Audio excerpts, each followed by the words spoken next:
right? Or hear me because of this. Okay, good afternoon. Let's get going again. I need a gavel. Oh, I'll get you a gavel. It's the same. Go for it. It works. All right, it works. Good afternoon. For those of you who weren't here in the morning, my name is Bernard Hoekman. I'm at the European University Institute, and I've been asked to moderate this session, which is going to focus on digital trade-related policies in Africa. We have two speakers who are going to give a joint presentation. We're going to start with Jason McCormack, who is at the African Trade Policy Center, which is part of the UN Economic Commission for Africa.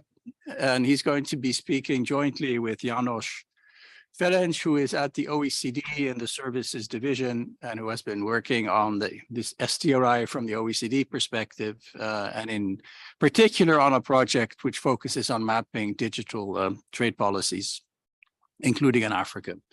So I hope both gentlemen are online. I can't see you, but let's get going. So Jason, you want to kick us off?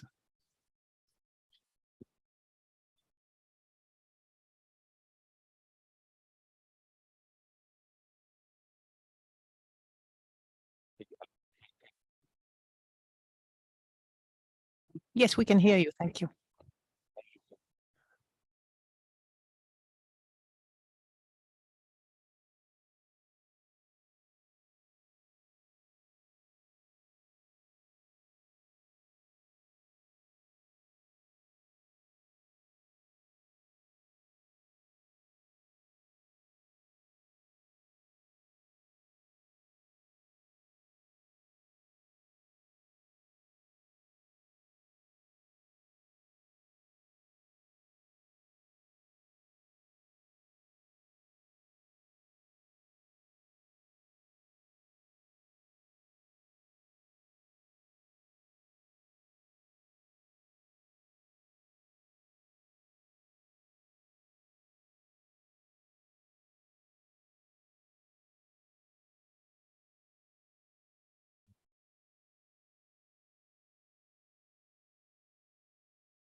I'm glad.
This is great.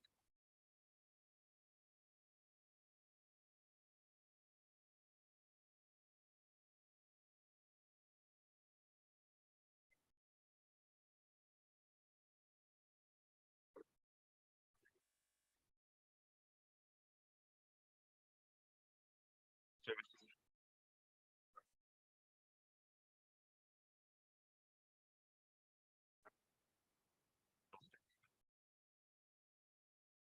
so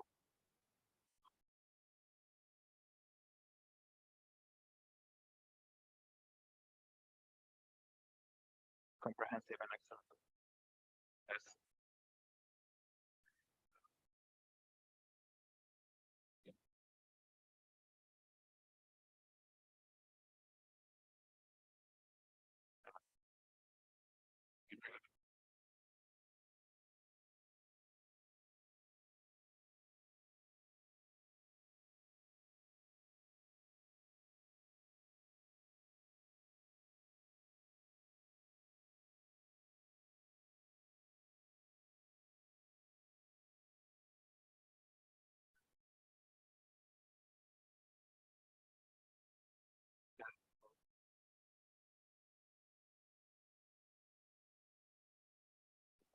Chocolate.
Good. Thanks a lot to both of you. So we have a bit of time for questions. So the floor is open. We started a bit late and I've been told we can run a little bit over. So feel unconstrained. I don't know if is there anybody online too? Can they? So I see Ingo. Ingo.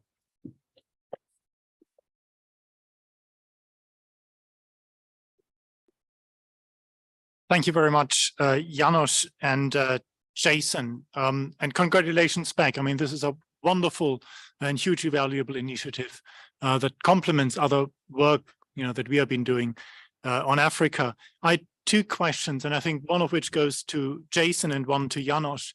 The one to Jason is that you showed us this pie chart where the first pillar, infrastructure and data localization measures, were 52%, and I think Janos then later said electronic payments restrictions are only about 9%.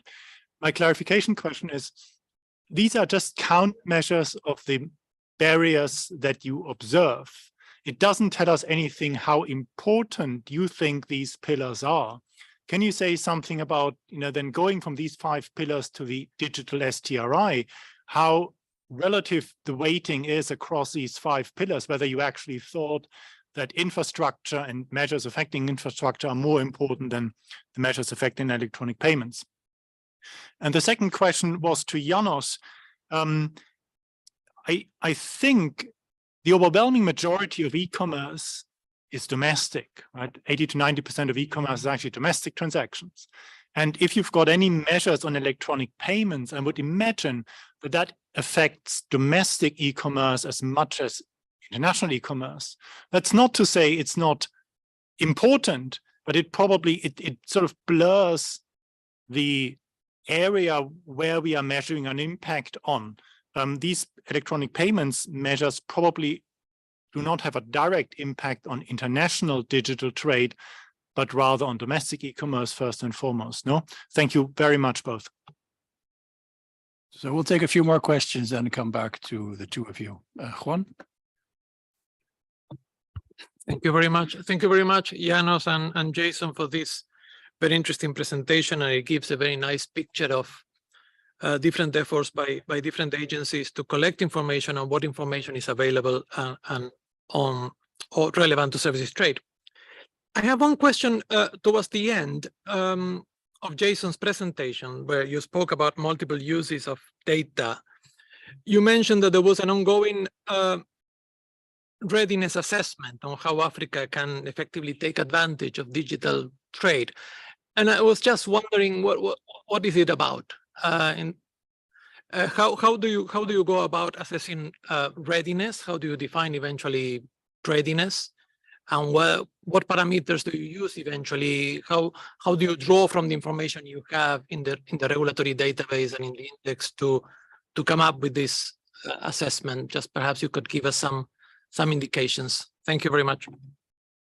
Thanks. Pierre? As moderator of the next session, I should not be speaking because I'm eating into my own session's time, but I couldn't resist.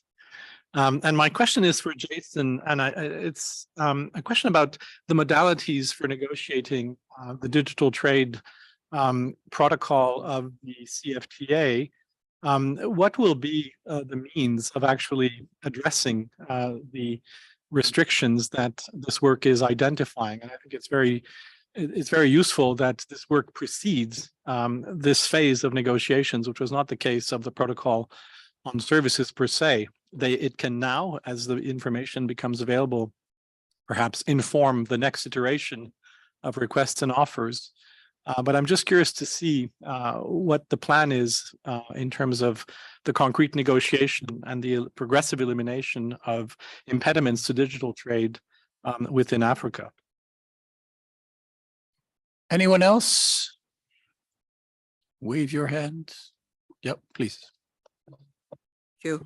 I apologize, I'm just an outsider in this business, but I wanted to raise a question. I was very happy to notice that we have an e-readiness agreement or discussion going on. And I've noticed that UNCTAD also has conducted a similar exercise at one moment for African countries. They haven't covered the whole of Africa, but part of Africa. And I was just curious here to know how the ECA works with other institutions to make sure that all the data available there is collected so that we have a comprehensive picture of e-readiness in Africa. Thank you. Good. Thanks a lot. So back to Jason, Janos, whoever wants to start.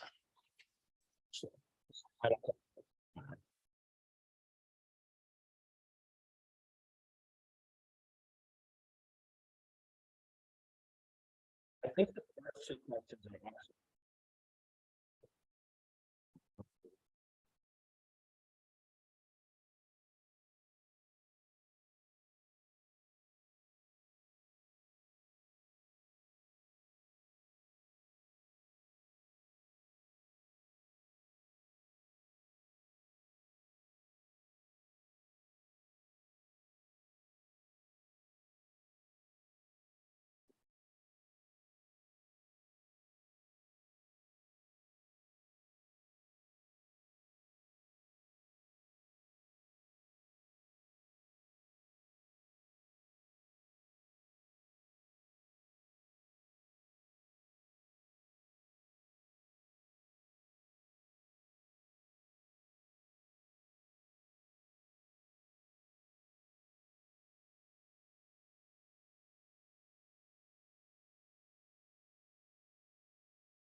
Thank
you. So I'm just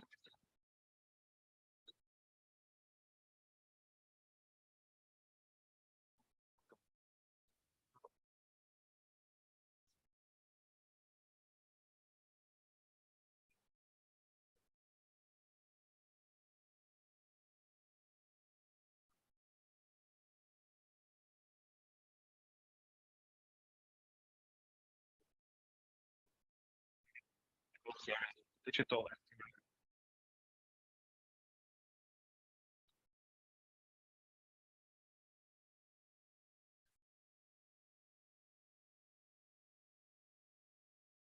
Infrastructure is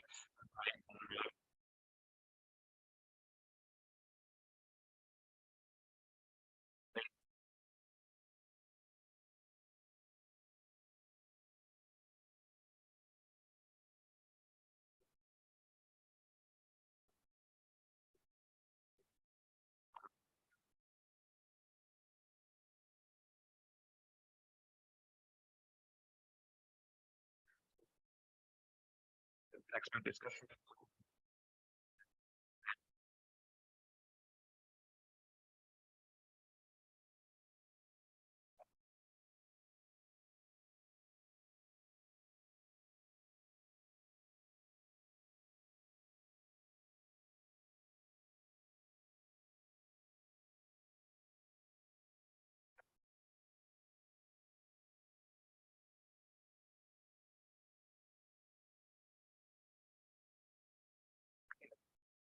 Data cannot flow, so there's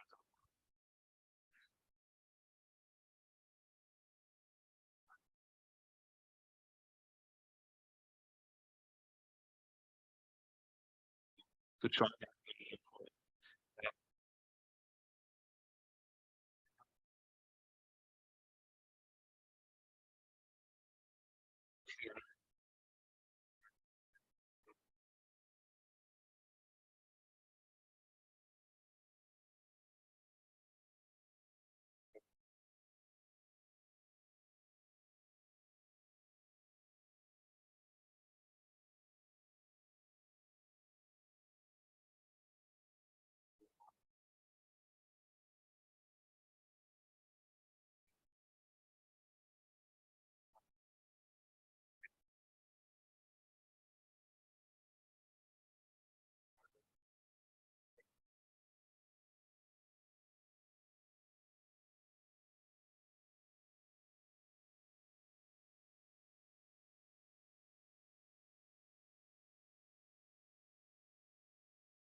Okay, great. Thanks for the questions and for the answers. So I think we've hit our time.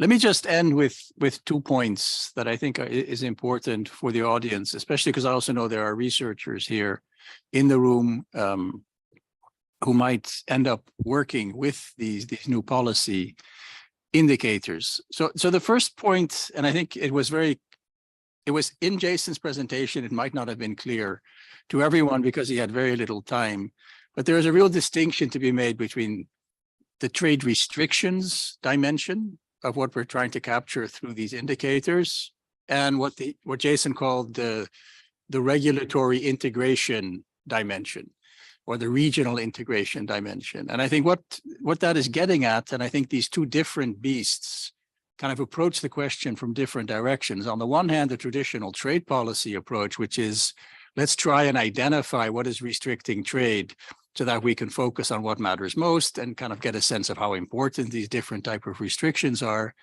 as opposed to what's going on in the regulatory space more generally, which is really aimed not at trade, but which is really aimed at trying to achieve specific objectives which underlie domestic regulation.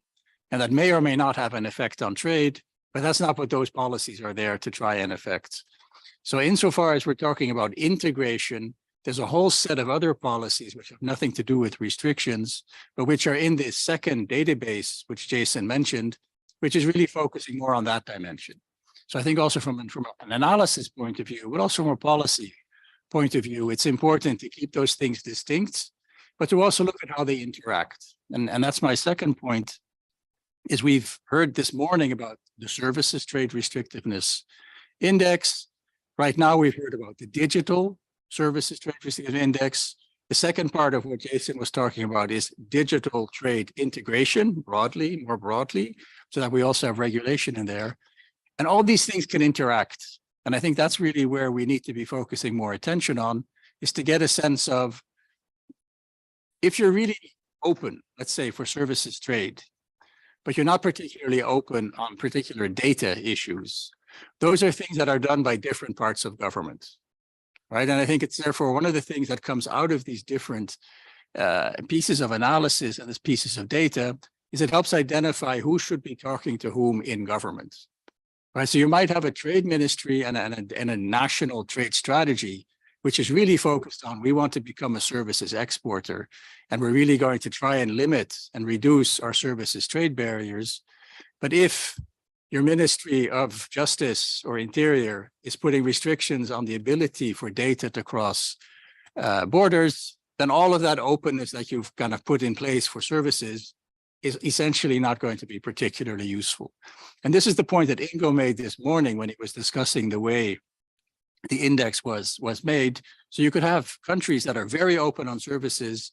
You put in place a data regime, which then suddenly makes you look much more restrictive than you actually want to be. So I think, again, just to emphasize that there's different ways of approaching this, but we really need to take a holistic view of what could affect the incentives for firms to actually invest in services related activities. And the digital part of that is, of course, increasingly important, which is why I think this session was really important to have as part of the STRI discussion. So let me stop there, give it over to Pierre, and I think we've done pretty well. So certainly in terms of WTO standards, we have exceeded them.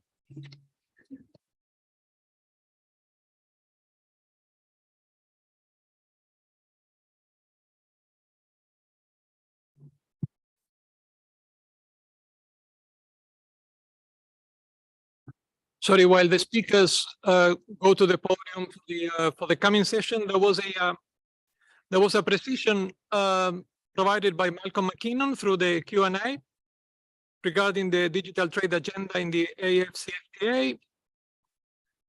Apparently, so he said he attended the second meeting of the AFCFTA Committee on Digital Trade last week. This was a second of the zero draft of the protocol on digital trade. According to the roadmap adopted in December last year, the aim is to conclude technical negotiations by the end of July for submission to senior trade officials and adoption by ministers.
This is not, oh, okay, sorry. It's like we're still muted 3 years into the pandemic whenever we're on Zoom. No, oh, sorry. I was muted. My name is Pierre Sauvé. I'm the trade eyes and ears of the World Bank in Geneva. And it's a pleasure to be chairing this session. I very much like the format of this session because it brings together action in services that is occurring simultaneously across three sort of theaters, if you want. Unilateral reform, which is really in most cases the most prominent space where service sector reforms take place. And then, of course, negotiations, both regionally and continentally. And it's important to understand how these things interact with each other, how they inform each other, and whether the sequence of reforms and lock-in is proceeding as it should. So we have a great panel to discuss all of these issues. I'm not going to, I was told that the CVs of all the speakers in today's conference will be online, so I will save some time by not going into the details of all the accomplishments of the distinguished speakers in this panel. But we have interesting people. We have an ambassador, a director general, we have senior experts, consultants, advisors. We have the right mix of people to address these issues. And so I feel in very safe hands. We're going to start with two country stories, if you want. One from Mauritius, Le Bon Élève, and one from Niger, un élève que je connais moins, mais sans doute un très bon élève aussi. But undoubtedly a very good student too. We're going to then go, we're going to go actually continentally. We should be going regionally before we go continentally, but I was instructed by the Secretariat to go continentally. And my friend Sekou is going to provide a sense of where we are in the CFTA negotiations, a bigger picture. I was also asked to discriminate in favor of Sekou in terms of time. And probably because you have the coolest glasses, you know, of all panelists, so you sort of deserve extra time, because you're addressing perhaps a very big topic. So I'm going to give you 5 more minutes. Apologies to the other speakers, but that was not my call. It was the WTO Secretariat's call. If you have complaints to lodge, you know who to lodge them with. And then we're going to hear 2 stories about regional initiatives in SADC and in the EAC, both very ambitious. One, the EAC that has perhaps more mileage and therefore be able to draw some lessons about how the multiplicity of service sector initiatives occurring on the African continent work with each other. So without further ado, let's start with the country case studies of Mauritius and Niger. And I will give the floor first to Madame l'Ambassadrice Usha Dwarka Kanabadi. And that will be followed by the Director General of the Trade Ministry of Niger, Maman Laminou Waman Balarabe. Madame l'Ambassadrice. Thank you, Mr. Sauvé. And I always wonder why they call us Madame l'Ambassadrice. You know, the ambassadrice used to be the wife of the ambassador in previous times before the L'Académie Française decided to feminize all the names. So we moved from being ambassador to ambassadrice. So I no longer know what they call the wife of the ambassador now. I don't know how to address them. But since I'm the ambassador, I'm supposed to give you the fun part of this, tell you the nice stories, the bon élève that Mauritius is supposedly. Well, the bon élève because we have no choice. Let me start with Africa. And I think you'll heard a lot about it this morning. I was listening to DG's intervention earlier when they talk about services in Africa. And then you can contrast where Mauritius stands on that. And I'm sure Niger does far better than us. I think of the first data I was hearing this morning. Africa counts for 2% of global services exports. We all heard that one. These exports are focused principally in transport, 2/3 of that. And of course, there is a little bit in other areas as well. For example, Malawi, if I remember, the telecommunications principally. Then the high knowledge intensive industry, which is mainly education and health, that's only 20%. of what Africa exports. When I look at the figures a little bit closely, because I'm a small island, what do I see? There are only 8 African countries where services exports exceeds goods exports. And I'll tell you what those countries are.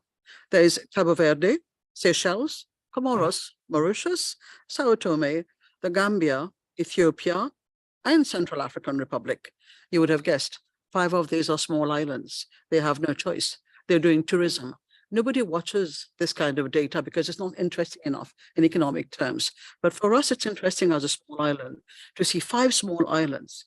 Most of them do services. But this 2% figure of Africa, this good élève that Mauritius is, shouldn't hide the fact that services is extremely important in Africa. It's a big employment opportunity in Africa. And it's a big something that we forget, a skilling opportunity for our people in Africa. So we need to look at it from a diplomatic perspective, not only from a technical perspective of what we are doing and what we can possibly do. If I turn to Mauritius, the services sector. The services sector accounts for 75% of GDP. And not surprising, because again, if anybody doesn't know where Mauritius is, close your eyes and think of Madagascar and think of a small dot somewhere out there. And don't be surprised. I've worked with ambassadors who shamefully have told me after 2 years, well, you know, Usha, I've worked with you for so long. I went to check where Mauritius was on the map last night.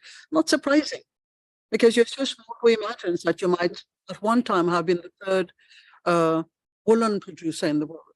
And that today, much of your export in goods is also around Kashmir, and that you also do services, for example. Now, Mauritius has had a different parkour. Tourism, of course, was a starting point, and travel, of course, related to that in Mauritius, but then financial services sector. But you know, the discussion on financial services sector did not start because we had no choice. It started much ahead of the sugar protocol on which we were dependent.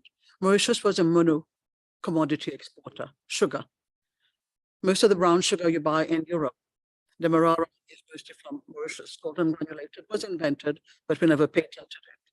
We have what we call low dirt residue sugar, which means that we call this Coca-Cola grade sugar. Not everybody can sell sugar to Coca-Cola, but we can. So we used to export a lot of sugar. And then WTO came across, and then we had challenges, and then we lost the multi-fiber agreement. We were so good at manufacturing exports of t-shirts, exports of jeans. So we're losing all of these opportunities. So the discussion started on doing offshore. And MOBA started in 1988. We didn't quite know where we were going with that, but at that time we had already started talking about captive insurance and aircraft leasing and aircraft financing already. So in 1992, when MOBA came around, we started slowly using the double taxation avoidance treaties we had at that time to develop the financial services sector. When I look at it now, 30 years later, we've moved away from double taxation avoidance treaties. We're very conscious of BEPS, and we are one of the 7 or 8 countries in the world that meets all the 40 criteria of the Financial Action Task Force. So I think we have moved away to a very sound system of doing financial services. But my question was in myself, what was our strength in doing financial services then? And what is the strength today? And I start with the fact that we have an educated workforce. Literacy rate is high as 98%. And we have people here who are able to provide the labor locally. That is one. 2, a well-capitalized banking system, an efficient telecommunication infrastructure, legislative returns, which facilitate domestic and foreign participation in the market in Mauritius, but also in more recent years, in the last decade, an openness to professionals coming to work in Mauritius. Today, we have something like 45,000, I think, professionals working in Mauritius in different sectors. That was important. And again, moving from this, we went to the ICT sector. And the ICT sector there, technically, when you look at it, Mauritius had no business doing ICT. We're outside the footprint of most satellites. So we developed our own nano satellite that we sent up and got disintegrated later. But we developed cable network. And I'm hoping that one day we'll have broadband satellite, but like the rest of Africa, for example. But then in the meanwhile, we've been able to do some regulatory reforms that encourage people to do ICT. So today you'll find Mauritius quite present in the continent doing training on ICT matters. And Estonia has decided that Mauritius will become the regional hub for skilling in IT in Africa as well. And education. When you talk about Mauritius, you will find Curtin, you will find Dorset, you will find Louis Pasteur, you'll find the African Leadership College. They could have been anywhere. They chose to be in Mauritius, and we're grateful for that. But what do we see as an opportunity in Mauritius? We're looking at education. We're a bilingual country. We think we might have something to offer there with the high literacy rates. We see in 20 years' time, Africa having 400 million students of university age. So where will they go? They all will go to Europe or the Americas. We have loads of African continent, African. I always say we're the outer island Africans. So they come to Mauritius to study now because there are all these opportunities to get your degree from one of the well-recognized universities overseas. We also see 11 million Africans integrating the world labor market until 2030. So that's a skilling opportunity that we have there. And of course, we do tourism. And for several years now, Mauritius has been thinking about establishing data centers. But we are very conscious about the energy requirements, the water requirements, and how to do this sustainably. One thing I don't want us to forget is in Mauritius, I think if we succeed, if we can move ahead and we continue diversifying, it's because of the public-private sector synergy. There's a partnership there that balances out the commercial requirements, but also at the same time, what are the social objectives you're trying to achieve? You need the economic, you need to make sure that you're a very different country. You need to make sure you're balancing out social requirements as well. Other things, and I hope I can be very brief there, is the network of agreements we have. A SECPA with India, a comprehensive economic partnership agreement.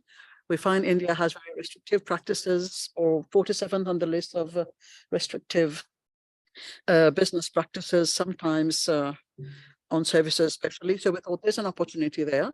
So SECPA, we're hoping can help us deliver on services, and an FTA with China, a free trade agreement that also has helped Mauritius position itself as a clearinghouse for the renminbi for the rest of Africa. There is one in South Africa as well. With the EU, with the UK, with Turkey, with Pakistan, we're growing these agreements to try and see where are there niche opportunities for us to go. And of course, the most important being the AFCFTA. We all know the figures.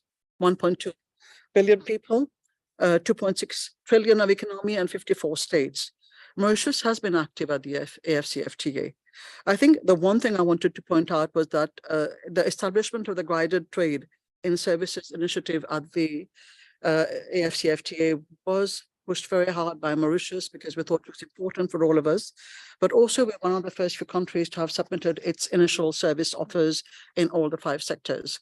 We believe that since at the regional level, there are so many services, so many agreements. I'm thinking of the SADC trade in services protocol, for example. It might be useful to have an assessment of all of these. For example, in SADC, it's always GATS plus. So we need to know if members can take commitments at SADC level in GATS plus, can the other members take that? What is the minimum baseline that we need to establish for us to move forward? So I'm looking forward to listening to Viola on that one and to know a little bit more about this. But we believe that we need to be more ambitious in Africa. And if you just allow me one last thing, I want to move away for a moment from Mauritius and tell you this. I listened to the discussions on digital. Now, all of you are probably experts. In the WTO, there is a sort of reinvigoration of the work program on electronic commerce. I'm the facilitator for that. And what I see too often, when you're called to tell a story, you don't want to tell your story. We're embarrassed by the technicity of things. Well, I'm not a technical person. I'm telling you my life story about my country. And we don't want you to tell us always technical things. But please, and I make this appeal, especially to Africa, because I see this also in many smaller countries like islands. We have to come and tell our story. Come and share our experience. Tell them we have a block.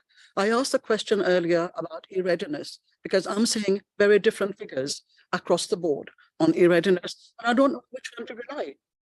Mauritius, accordingly, is not e-ready. But if we had to wait for the figures and for the report to tell us what to do, we would never get ahead. So I do appeal to all of you, please come and tell me your story. I want to hear about it. Thank you again.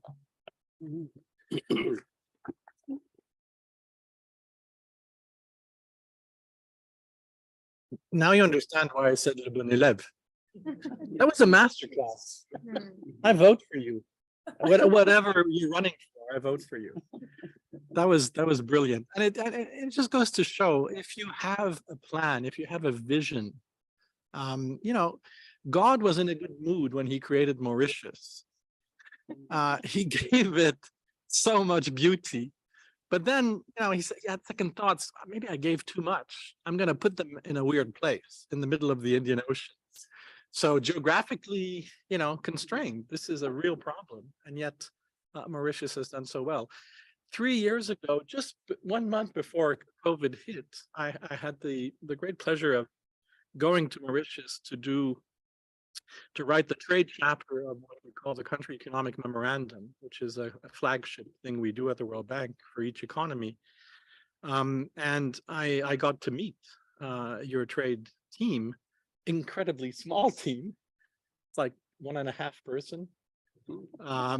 No, it's very few people. I'm joking, of course, but it's very few people. But it's remarkable what you have accomplished. So congratulations. And of course, this morning we had some very interesting insights on the relationship between openness in services rooted in STRI metrics and the relationship to market size or per capita income. I would say we need to also look at the impact of the quality of governance. We need to look at political economy issues, the quality of governance and the supply of human capital. And that is where a country that has overcome the tyranny of its geography, Mauritius, has really completely excelled. So not surprisingly, in our report, we suggested to the government, you guys are ready. By the way, you're digital ready. So you should read the World Bank reports more than maybe more than the UNCTAD report. You're not only digital ready, you're probably ready to join the OECD in terms of the quality of your regulatory institutions. So very impressive story, Madame l'Ambassadeur. Thank you. Monsieur le Directeur Général, passons au Niger. Let's move on to Niger. Merci, Monsieur Pierre, pour l'occasion que vous me donnez. Thank you very much, Pierre, for the opportunity that you've given me to explain Niger's experience regarding regulatory audit within the services sector and also the development of which services we offer. Before moving on to the audit in and of itself, I would like to recall that Niger, as a member state, has had the obligation to develop a services offer since the start. We did so in 2019. That was our initial offer. How did we do so? The services sector is not necessarily managed by the trade ministry. It's managed by other ministries, for example, sport, telecommunications, finances. But these ministries have a framework which doesn't necessarily deal with trade and services. They carry out public services, so they don't really see the trade aspect. This means that these sectors are not necessarily familiar with the different agreements that Niger is party to. So first of all, we have to explain to them what services offer is, what information is of interest to us. We need to carry out this exercise. So first of all, to give them an example, define for them the various topics. So we did so. And we do so until we feel that they've grasped what's at stake. And then we start to inquire of them as the different modes of services, starting with the classifications of the services sector. We gather together all that information, and that's enabled us to put together our first offer, which we sent to ECOWAS.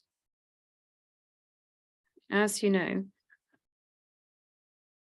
ECOWAS is negotiating as a bloc under the AFCFTA.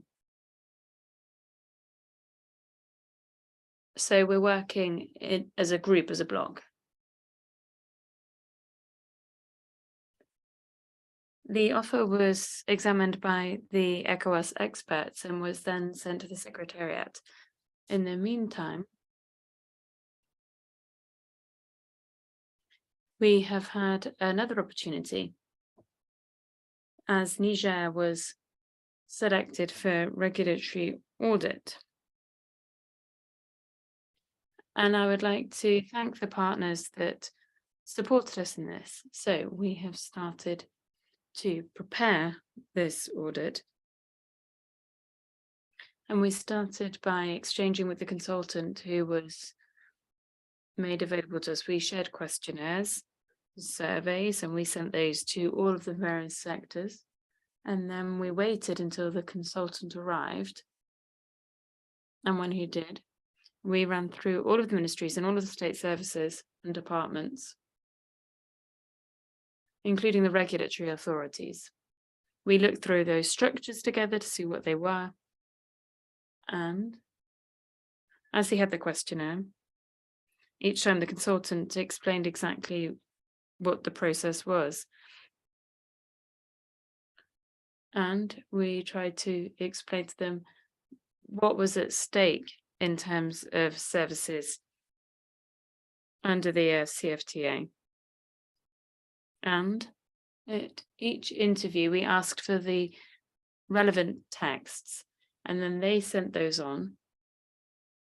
There are specific laws for certain sectors, codes or decrees.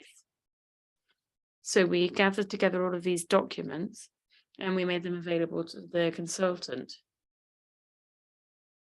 Once his work was finished, he went with all the documents and carried out analysis. And now he shared the report with us. When he shared the report with us, we could really see just how relevant it was.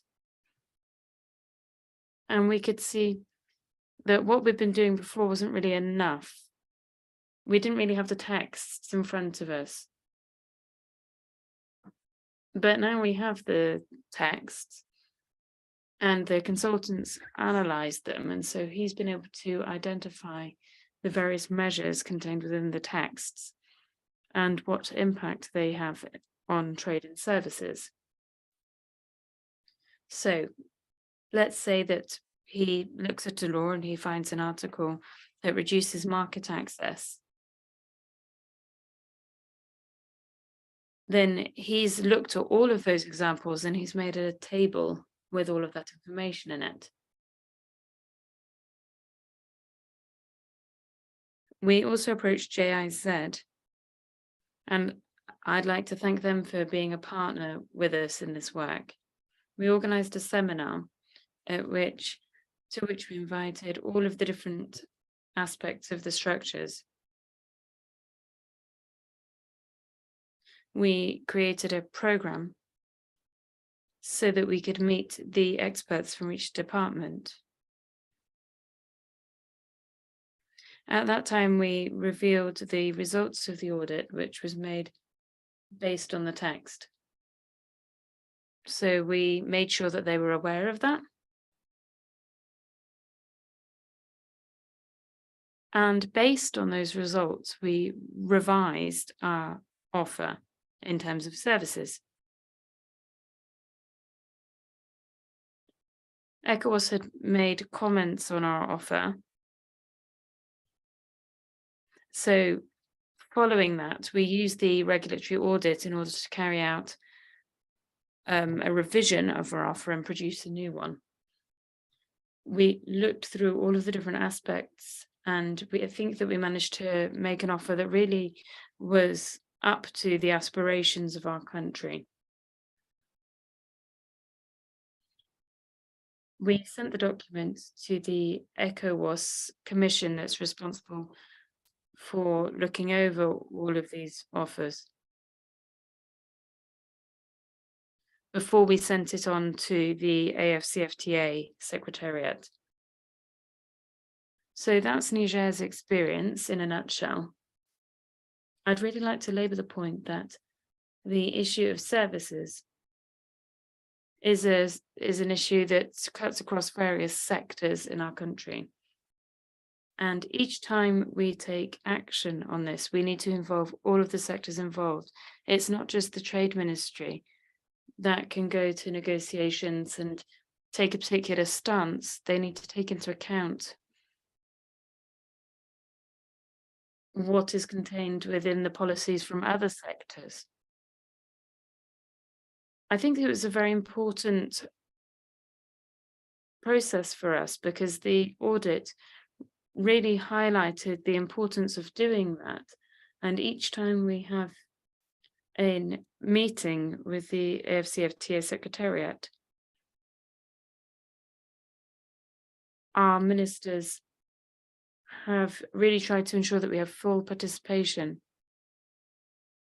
and insofar as possible to actually send experts. So that's Niger's experience, and we've really been able to improve our offer and meet the requirements of the AFCFTA agreement. Thank you. So like, Thank you very much. And you managed to do it in 10 minutes as well. It was extremely relevant. I think that there are two useful points of a regulatory audit. I remember in Canada a long time ago, I was working in this field on NAFTA, which was of course replaced by USMCA a few years ago. We took an approach which meant that we had to make public any exceptions to the treaty. And that meant that we had to be extremely complete in our audit. And what I found useful, and this absolutely informed the list of our reservations,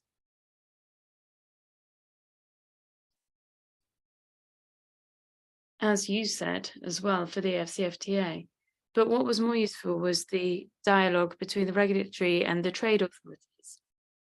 They don't often aim to talk to each other and to understand each other. And of course, they have points of view of the mandate that are completely different. Someone who works in financial market regulation doesn't wake up every morning wondering about services, but the audit enables a dialogue, and that then fosters dialogue on how to optimize the country. And I hope that Niger will be able to use that audit beyond what it's directly intended to do. Thank you very much. I believe that it's my friend Sekou now who has the floor for 20 minutes, but not a second over. Merci Pierre, je vais essayer de faire. Thank you, Pierre. I will try my best.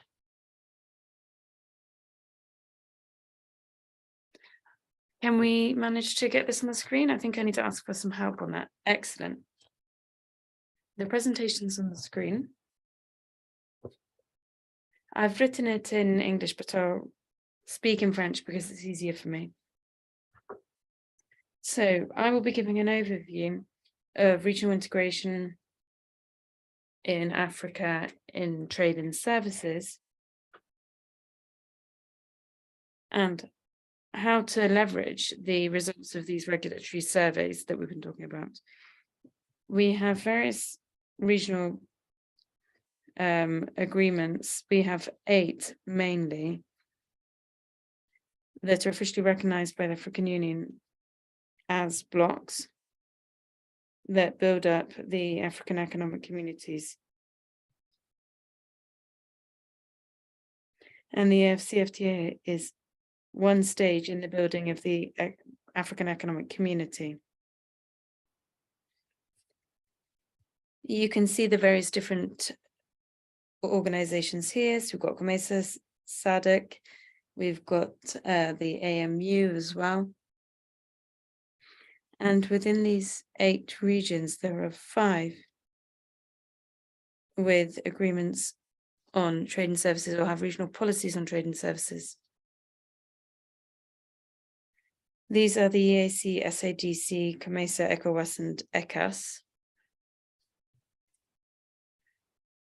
They have regional agreements on services. What are the aims? All of them aim to deepen regional integration, specifically in services. If we look at the AfCFTA Trade and Services Protocol, we have specific objectives. There are 9 specific objectives within the agreement, but I'll speak to the 3 main ones. There's access to markets, that's small a. Then we've got acceleration of industrial development efforts. And equally, we have promotion of cooperation. So, for example, infrastructure for coordinating efforts. Those are the 3 main objectives, A, D, and H, under the protocol. I'll perhaps speak a little bit about industrial promotion to say what's actually carried out, and I'll do it by using this graph. Here you have inputs and outputs for manufacturing in South Africa. This is taken from the OECD database.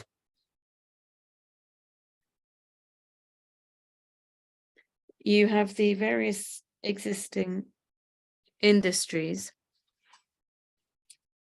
10 to 12 is spending, 13 to 15 is textiles, 21, which you can see there, is the pharmaceutical industry, and so on and so forth. They all have numbers assigned to them.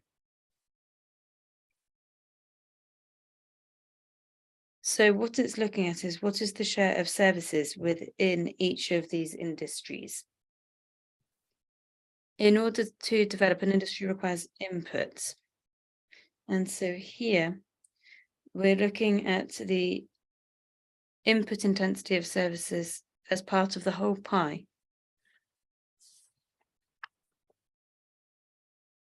What's important is that depending on the industry, if we take 21 pharmaceuticals, then you can see that it's more than 35%. Services represents more than 35% of the intermediary consumption. And so you can see that services are important for the various manufacturing industries, between 10 to 12 and up to 31 to 33. Although from a technological point of view, these industries use services a lot, it's important to help industry to make sure that these services are available, to make sure that it's accessible and that they're of good quality. Once you've managed to control these 3 variables, you've done a good job because it makes them very competitive. You've made sure that they're affordable and that they're a good quality.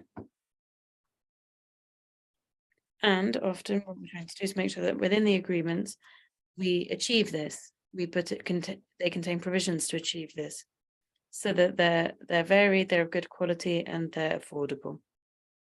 So these services are very important for industrialization. They're very important, and heads of states recognized this last December with the statement that they made in this respect. Now let's look at what's going on in Africa in terms of services liberalization. Here we've got the 5 regional economic communities. and the AFCFTA and its protocol on trade and services. What did we trying to do with this table? We've looked at the different economic regions, and we've looked at the techniques that they've used in the instruments.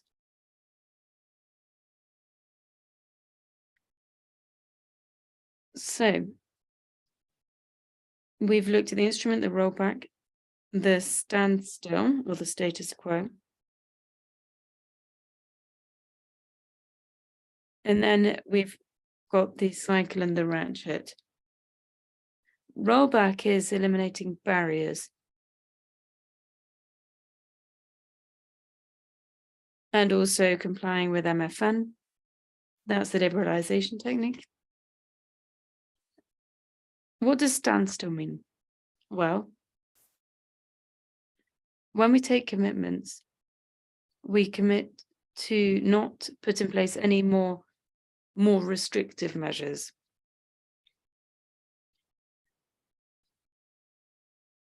And then what about the ratchet? Well, if we have a unilateral agreement, and we have, or rather a unilateral measure that becomes automatic and binding in what we're negotiating. That's another technique. Which regions have adopted these? Well, you can see that here. None of them have gone for the ratchet mechanism, and that's important. What's also important, it's not in the table, is that there are African countries, some, if not to say all of them, that have ratchet provisions with other countries in their investment agreements, whereas they've not chosen to adopt this within their regions, but they do have it with partners outside of Africa. Whereas in the AFCFTA and others, nobody wanted to go for the ratchet. And yet these agreements cover services. Then we have the standstill mechanisms. EAC, SADC have it, as does COMESA, but ECOWAS doesn't.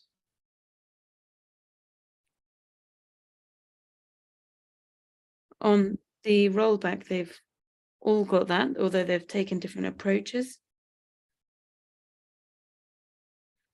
ECAS has full elimination.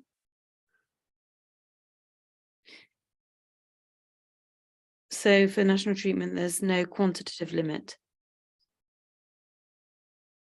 So that's the status of the different liberalization mechanisms.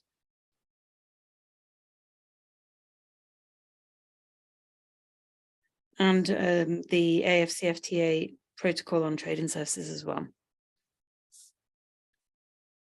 Then, to complement the AFCFTA, we have the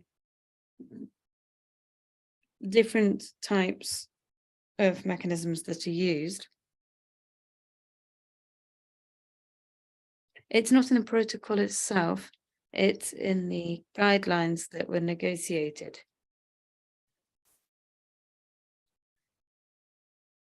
Within the schedule of commitments, there are two types of member. There are WTO member signatories.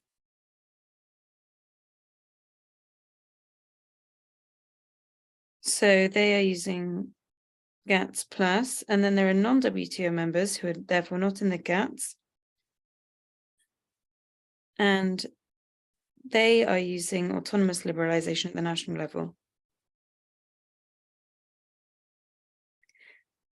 The services under the AFCFTA are business services, communication, finance, tourism, and transport. You can see on the map those that have already submitted offers in dark red and those that are pending in orange.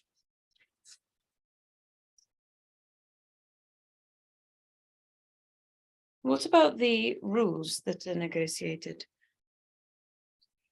Let's start by the protocol and then we'll look through some of the others. For the other regional economic agreements. This table sums up some of these rules under the protocol, starting with the most important. This is in terms of cooperation in regulation.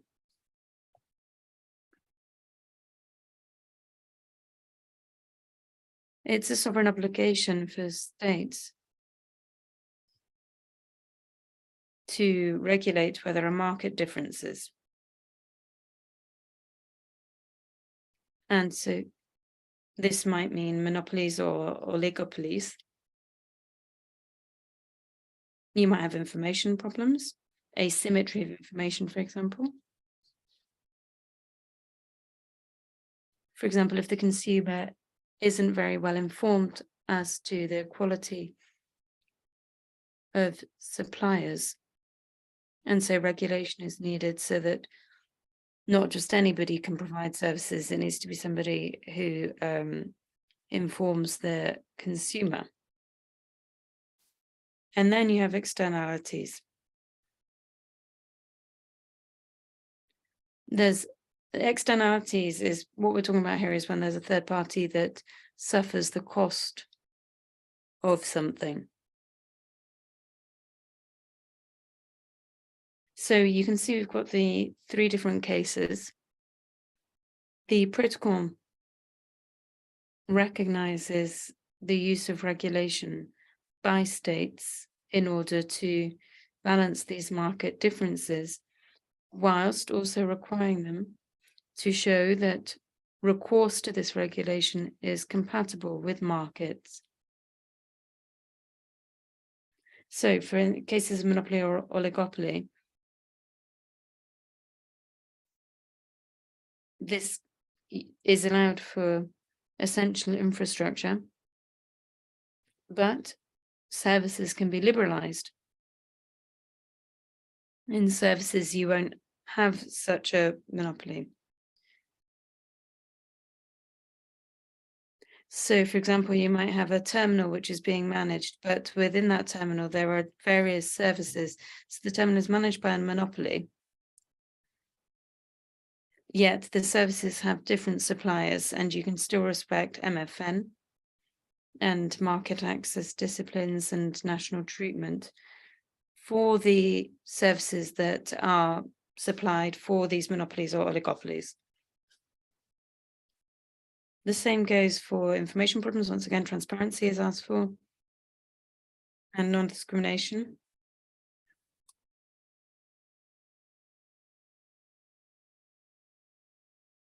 We also recognize that other disciplines can also be negotiated.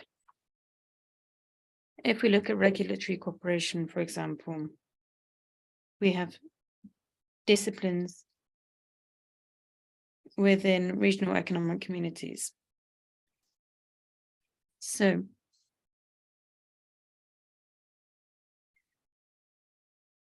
when we're talking about this for the AfCFTA, we have to ask, what is the foundation of these disciplines?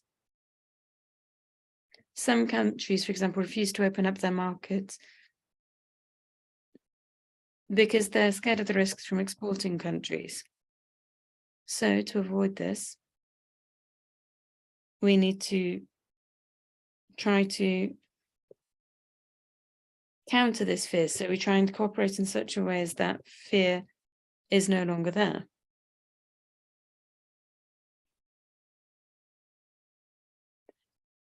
Often you have a refusal of establishment of banking branches.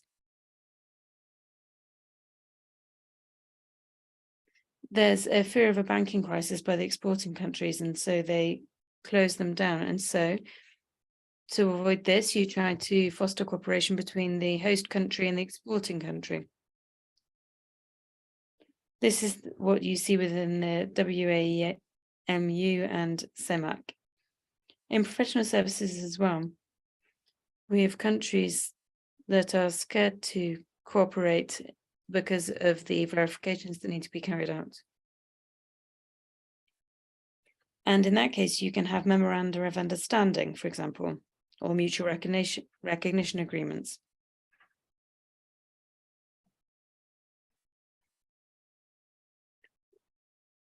You might have restrictions on data flows or an obligation to have local servers. And they do so because they want to protect the right to privacy for their citizens. But if there's an agreement by which the country that these data are exported to respect certain measures, then that can help. So these are the types of regulatory cooperation that you can find in the regional economic communities. Now, let's move on to the results of the regulatory surveys. I took part in this in 20 or so countries with a team of people, including my colleague who's here. Then we were working with Aloy from Madagascar. And he's worked with various countries to carry out these regulatory surveys.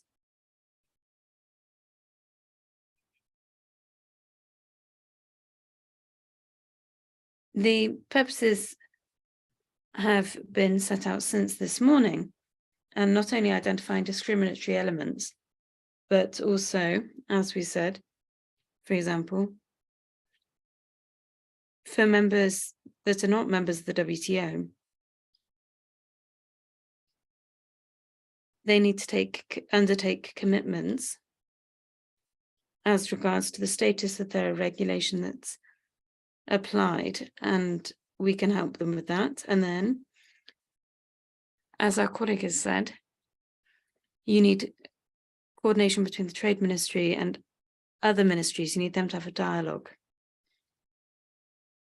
I won't labour that point because that's already been set out very clearly. And then you need to develop regulatory cooperation for the next stage of the work to be carried out.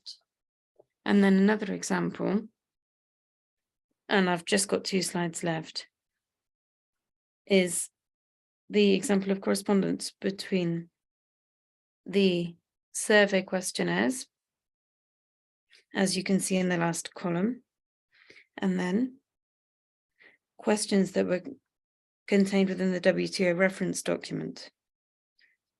This shows the correspondence, and it shows that if you really get a grip on these survey results,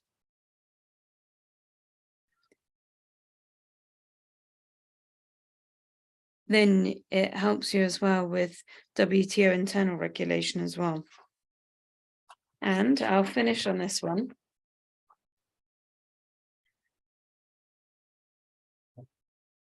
I've got a few thoughts because of my experience. Why does the AFCFTA not use terms such as liberalization, whereas it is used in the AC and the SADC and COMESA? So we can see that, for example, on standstill, we've got good examples from regional economic communities, but it's not an AFCFTA. Then the ratchet, why is it used with non-African partners, but not with African partners? Are there risks? Regulatory risks, for example, from other countries in the region. Then we have regulatory coordination, and we believe that this could help to ease some of those fears and help us to open up markets. The result of the survey is not a silver bullet, but it is a compass which enables you to focus your debates on regulatory cooperation. And I think I'll bring it to a close there. Thank you. Merci, Sekou. Thank you, Sekou. 45 seconds over, but it was really very interesting, especially I think the last slide was really important because it raises the question that the ambassador herself looked at, to look at the degree of ambition. Why would you go less far than you've already gone when you've absorbed, when you've digested everything in terms of the regional arrangements? There really is a question there to be asked, I think, especially with regard to the practice of the status quo. Almost 2/3 of African countries already have the regulatory status quo in their regional treaties. So the question is one that we can, of course, discuss. There are arguments for and against, but what you've noted is that indeed there are African countries that have already agreed these or granted these privileges to external countries. And so you have a situation where sometimes other countries are treated better than other African countries. And my final observation was that we should never abuse SNDT, because I know that there's sometimes a little bit of jealousy. The Geneva experience has shown us that 47 seconds is a little bit much, but we'll let that slide for now. So we're now going to move to regional experiences with 2 interventions. The first, which is going to talk to us about SADC, which is a very ambitious agreement which draws together a large number of countries in Africa. Viola Sawere, who is a consultant with the Secretariat for SADC, who is going to tell us a lot of very important and interesting information about that. Viola, the floor is yours. Thank you, and a very good evening.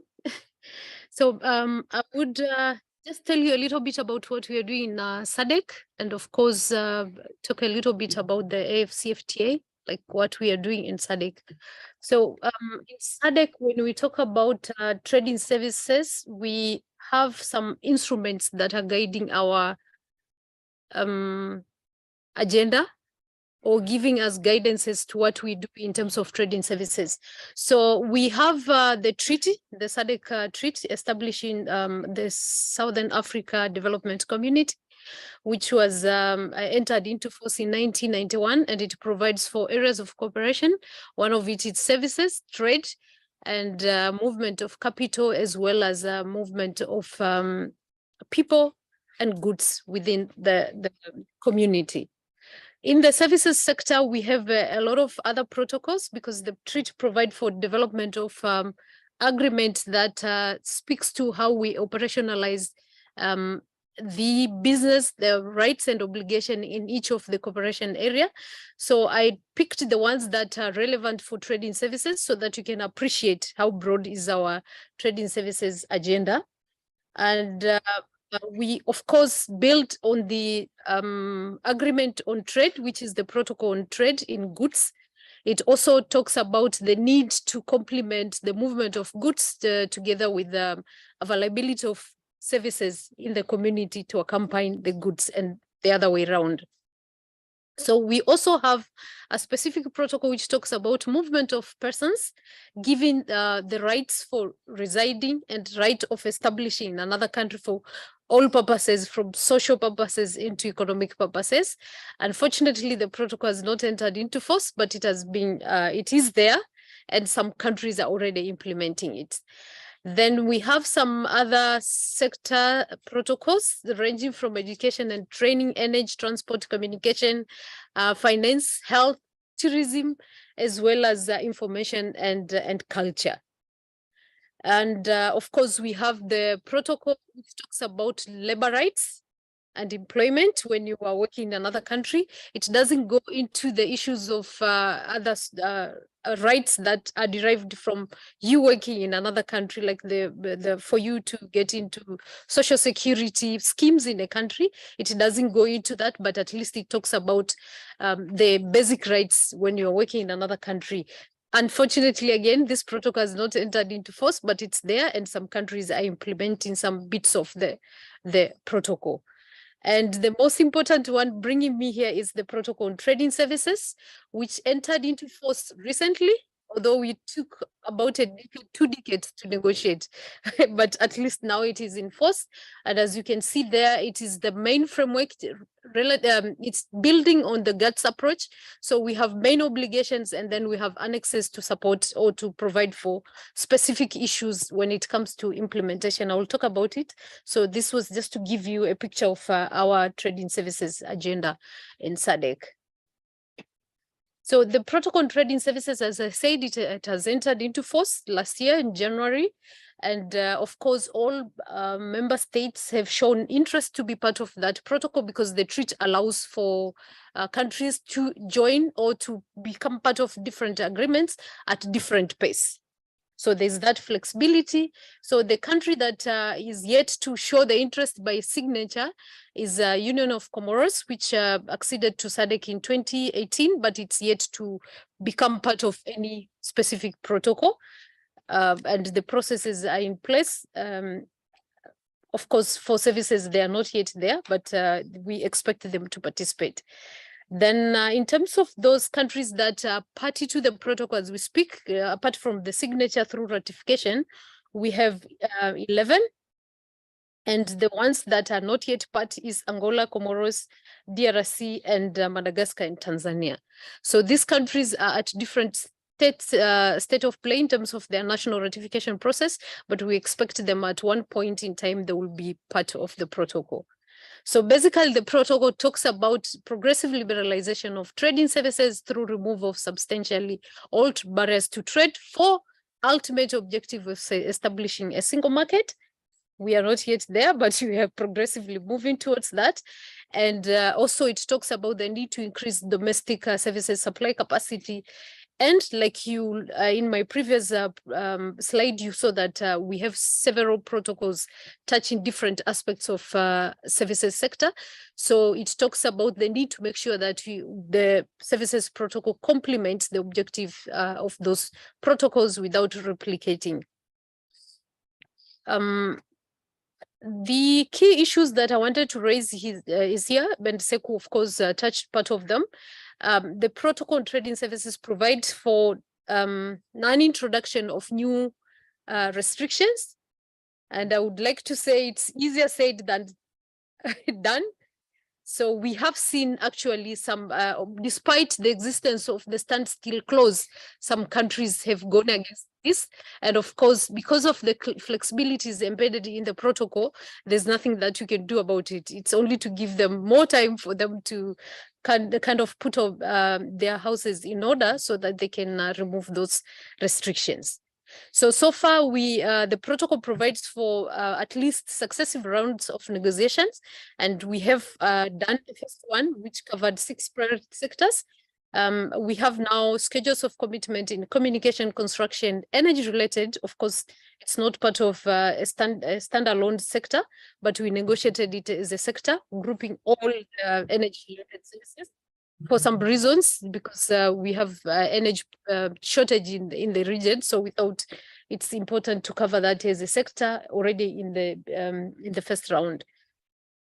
Covered financial services, tourism, and transport. And in these areas where there are some protocols, what we did, anything that was already dealt with the sector specific protocol was not replicated, rather we just complemented. And by that, I mean that we negotiated some trade or what we call pro-competitive trade principles in those sectors to complement what was missing in terms of the existing protocols. So already from the first round, we have 7 annexes, but the most important I would say 4, but 3, because they cover financial services, telecommunication, postal and courier. They are separated. But of course, the principles of having independent regulator looking after monopolies, competition, and all those issues, they are covered in the sector specific annexes. And then we had to also agree on how to approach Mode 4 commitments to address the issues that we have in the region, and also to take into account that the protocol movement of persons had not come into force. So we needed to be specific and to be sure that those that have concerns, the concerns are addressed. On subsidies, we do wish to negotiate disciplines on subsidies, but because we are not yet there, then we agreed on a temporary mechanism on how to schedule subsidies related commitments in the first round. And on substantial business operations, we also wanted to know, because the protocol provides for the beneficiaries and deny of benefits for those who do not have substantial business operations. So we needed to elaborate a little bit more so that it's easy to implement. So that's the first round that was negotiated between 2012 to 2019, and that has entered into force, so to speak. And the second round, it began last year, and we are covering all the remaining sectors specific, and we will also cover what we call built-in agenda items. These are areas where the protocol provides for future negotiations. So we will be negotiating them in this round. We haven't given ourselves a deadline on at which we should finish, taking into account we took almost 10 years to negotiate the first round. So we want to see how far we can move and where we will be able to finish all the agenda items that are required. So already I've mentioned that the protocol do provide and recognizes the asymmetrical socioeconomic development differences, and it allows the states to take different pace, not only in the negotiations, but also in the implementation. So in terms of areas that what has been our challenges and success that we had, I will take the positive part of it, not to dwell so much on challenges. To reach to the conclusion of the first round, we had to provide support to the member state in terms of doing sector studies. And basically, we focused on two issues: to identify regulatory barriers, to help the member states develop their negotiating positions in each sector by looking at the market access and national treatment. But also at the same time, we identified areas where we felt that we needed some regulatory principles to be agreed in order to underpin the market access and national treatment commitments. So we did that for the sectors that we covered in the first round. And also we have done that for the sectors that we are negotiating the second round, except for three sectors studies that are not yet complete, but they are already ongoing. So by the end of June this year, would have covered all the services sector in terms of sector studies, identifying the two areas that I mentioned: regulatory barriers and necessary pro-trade regulatory principles. Also, we do provide or write some policy briefs and background papers on key negotiating issues, especially where negotiations are stalling. Then we do a specific policy to make sure that we cover all that. We also do provide capacity building workshops in the member state to formulate the negotiating positions. Now, having finished the first round, currently the Secretariat has two roles: to assist the member state in the second round, which is the preparations for them to come up with the offers, market access and national treatment, as well as access on pro-trade regulations. But the first round as well needs to be implemented. And I think that's where the emphasis is. That's why we have a flexible timetable on negotiating the second round. So here we do have assisted the member states so far to identify areas where regulatory reforms are required. So it's just the identification. We haven't gone into how you undertake the regulatory reforms. We have also worked with the private sector in terms of sensitizing them on the opportunities from the first round. So we have done a business guide, which we are currently rolling out in terms of sensitization webinars and national workshops. And in terms of the commitments in the first round, we of course expect now from 2020 towards the end of this year, we will be supporting the member states in terms of undertaking the actual regulatory reforms, like where a law needs to be changed, then what does that require and who should be involved, how to do it, drafting the bills, and of course capacitating the regulatory bodies to be able to undertake their role. And we have also assisted member states to develop what we call national implementation plans. Basically, these are looking at the areas where regulatory reforms are required for them to be able to implement the commitments. And yes, of course, the second round offers, we need to assist them as well. So in terms of what do we do to link with the AFCFTA peer, you had that question. We are also assisting the member state in that, and we've not so much in the past, but because the member state denied the opportunity to help them, but now they're realizing that, and we are working with them. When we assist the member state in terms of national implementation plan, I think 12 of the AFCFTA countries that have submitted their offers, which have been adopted by the Committee or Council of Ministers of Trade, are SADC member states. And all our SADC member states have submitted their offers. Some have not been adopted. So the ones that have been adopted, when we are developing the national implementation plan, we are also catering for the AFCFTA commitments so that they don't have to repeat the same process. And this is where we see the complementarity between what they have done or what the AFCFTA is doing and our program. So we do assist them in that. Even the studies that we are doing now, we do cover both the AFCFTA and the SADC commitment. So I don't have much to say, but if you have a question, I will be willing to answer your questions, and without forgetting the GATS Plus that you asked. I think it's very important, and our SADC member state, all of them, they have 75% increment in terms of commitments on from what they had in GATS, where it was possible, because some of them, they were already covering almost everything and there was no room for improvement. So we did cover that, Madam Ambassador. Yes. Thank you very much. I mean, if countries participating in preferential trade agreements are not willing to improve on GATS, not to go GATS Plus, you wonder, what's the purpose? Why do it? I mean, the whole motivation of preferential agreements, which are agreements of choice. You choose the partners you want to work with.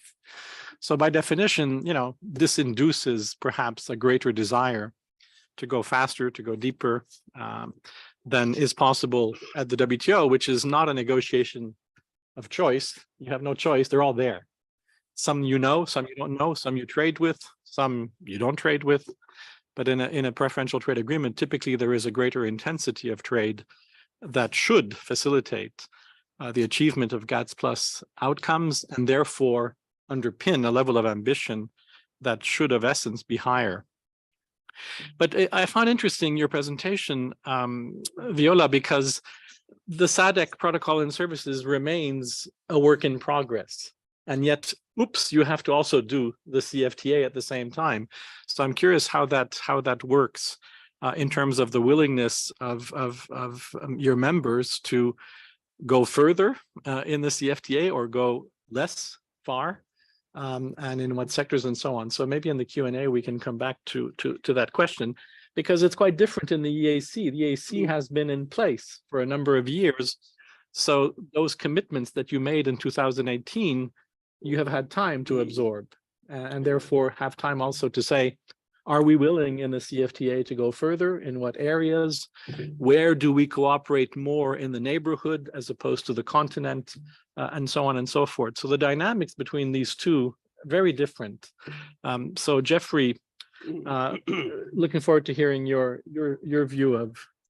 Okay, thank you things. very much. Thank you. I'll be making this presentation on behalf of my colleague, Marie Angelique, who is not with us presently, and will be arriving later today. I've taken account of the time that has been allocated for the presentation, and therefore I'll be skipping quite a number of introductory slides. I'll go straight to slide number 6.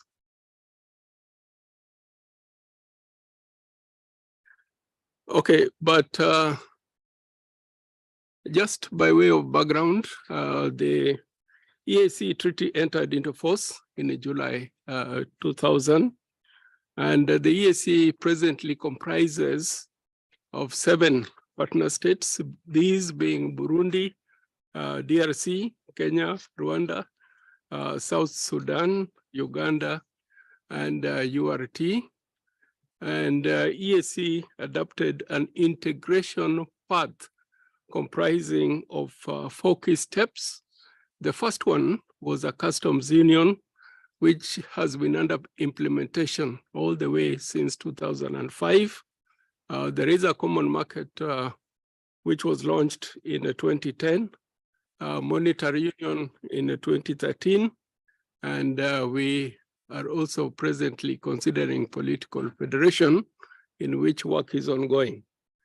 The main focus right now is on the implementation of the Common Market Protocol, and the defining feature of the CMP, in short, is that it provides for 5 freedoms and 2 rights.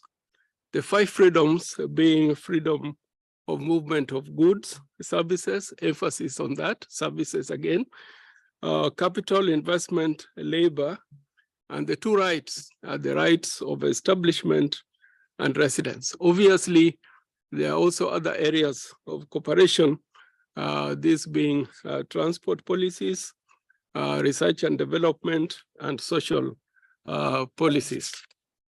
Now, in terms of trade in services liberalization, Article 16(5) talks about the progressive removal of existing restrictions. And therein, under that very article, there is a provision on standstill, which emphasizes the non-introduction of any new restrictions on the provision of services.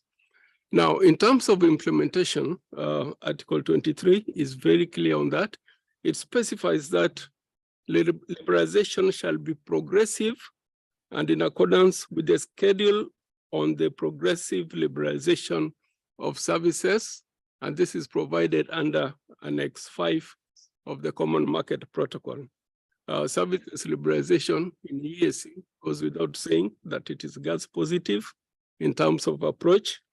And the first round negotiations focused on key services sectors, that is business and professional, services, communication, distribution, education, financial services, tourism, travel-related services, and transport. There are 5 remaining sectors, which will be the agenda for the forthcoming negotiations, so round 2. And this is construction and related services, environmental services, the health-related and social services, recreational, culture, sporting activities or services, and other services not included elsewhere. Now, in order to create impetus on the implementation, the EAC undertook a very comprehensive review of Annex 5 and carried out some amendments. Article 5, if I may recall, and remind all of us, is on the schedules on progressive liberalization.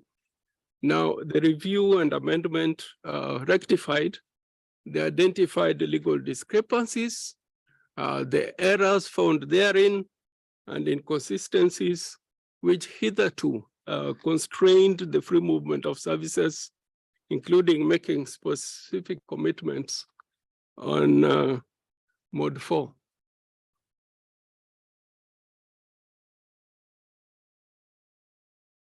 Okay. In revising the schedules of commitments, partner states also agreed to deepen their commitments to a minimum of 78 subsectors per country. Where is that table? There is a table I wanted to show.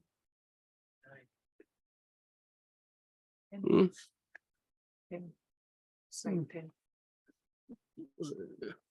Where is it?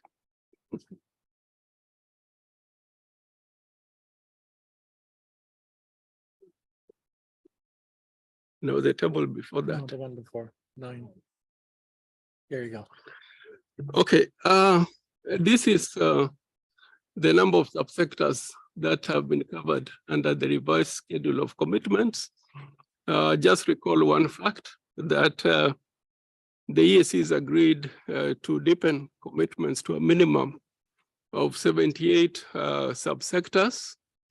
And if you look at this table, it implies the fact that all the EAC partner states have achieved that threshold, and some have even exceeded that. And I want to point out Uganda for one, followed by Rwanda, Burundi, Kenya, which are tied, and followed by TZ. So in terms of achievement, and the EAC has performed quite well on the commitments that they have given themselves. Now, in terms of mutual recognition of qualifications, this is provided under Article 11, that harmonization and mutual recognition of academic and professional qualifications, this has been achieved. 4 MRAs have been signed by the EAC, and this includes accounting, architectural, engineering, veterinary. But one thing that I wish to point out is that not all the partner states are presently implementing these MRAs, which takes into account the issue of the multi-speed approach based on variable geometry. Those who can will proceed faster than the others, and notwithstanding the fact that the rest will also follow and implement. There are ongoing negotiations on MRAs for advocates and surveyors, and presently there are plans underway to review the MRA for accountants and also embark on negotiations for insurance regulators, the professionals, and also products. And the discussion is Annex 7 on mutual recognition of academic and professional qualifications, which is presently ongoing under discussion. Now, on the sector regulatory cooperation frameworks in the EAC, the 3 main regulatory cooperation frameworks which are presently in the process of development.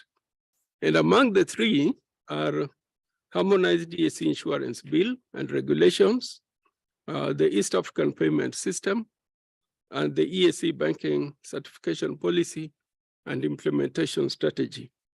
On tourism, there are 2 main ongoing activities that I wish to point out. And among these is common criteria to classify hotels and lodges and restaurants, and also the EAC single tourism visa. On the telecommunications, there is one area network which has been developed, but again, not fully implemented by all the partner states. There are some 4 partner states who have moved ahead to implement it. On air transport, there is some progress being made in respect to air transport mobilization. On the EAC strategy on trading services, this has been adopted as well. It spans the years 2023 to 2033. And it has 5 specific objectives, which I want to highlight, just basically go through them. And this is to broaden services sector integration, build and strengthen the regulatory institutional framework for services, produce and improve access to and use of reliable user-friendly services, build and strengthen export readiness and capacities, and achieve as a cross-cutting objective a higher level of sustainable and inclusive participation of EAC. Now, the criteria which has informed the prioritization of sectors has been very clearly outlined in the strategy. They are about 5 in number. And the prioritized sectors are professional services, distribution services, communication services, and so on. Notwithstanding that, the strategy also includes cross-cutting issues. The EAC has also adopted a mechanism for the removal of restrictions on trading services to keep track of measures restricting market access, and also support trade negotiators in determining the level of restrictiveness. We also have institutional arrangements to oversee implementation through the National Trading Services Committees and the Regional Trading Services Committees. We have in EAC undertaken regulatory audits, which include engineering, architectural, accountancy, and legal services. In terms of interaction between the CFTA and EAC, the EAC have jointly submitted an offer which has been endorsed at the AU Summit, and the EAC will continue to approach the negotiations as a holistic whole because of the requirements of the customs union. In terms of interaction between CFTA and EAC, I have to move quite fairly fast because I've been warned. The CFTA EIS process should leverage on the gains already achieved at the regional levels. That is a point of view that we have. But in addition to all this, we do also have challenges. And among these is capacities at a national level. The fact that we have to undertake preparatory work because of the requirement that we negotiate from a common text. And on aid for trade, we should focus on supporting undertaking negotiations with the information, evidence-based, financial and institutional support, capacities to manage liberalization process, critically aware of the impacts of liberalization, and services development and ability to take advantage of market opportunities created by the CFTA market. So I've tried to keep within the time allocated. Thank you. Thank you very much, Jeffrey. What I like about these two last presentations on regional initiatives and how they interact with the CFTA is the fact that you are acknowledging the need for aid for trade being directed at strengthening your capacity to negotiate, strengthening your capacity to implement, and also to coordinate, because these are complex endeavors that you're trying to conduct in real time across several negotiating fora without always having the luxury of unlimited resources. So I think this is clearly an area in which we at the World Bank have been extremely active and plan to be for the years to come in lending support and providing an aid for trade response in services, actually scaling up that response, because I think we think that it's been inadequate in recent years, given the development promise, if you want, that can be reaped in services.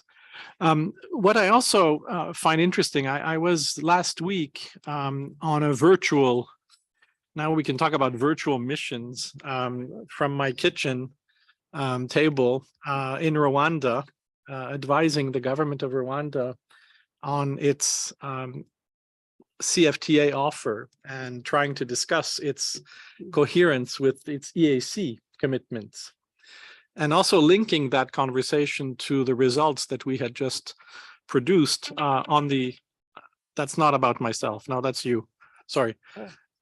I'm going to stop talking very briefly, very shortly. But what we found was a certain discrepancy between the restrictions that the SDR exercise identified and the fact that the EAC offer, which is a joint offer linking all the countries, was extraordinarily liberal. The word none was the most frequently used word in that schedule. And I hope you understand none meaning no limitation, not no commitments. I'm sure you do. In the Uruguay round, some countries actually were confused about the meaning of the word none.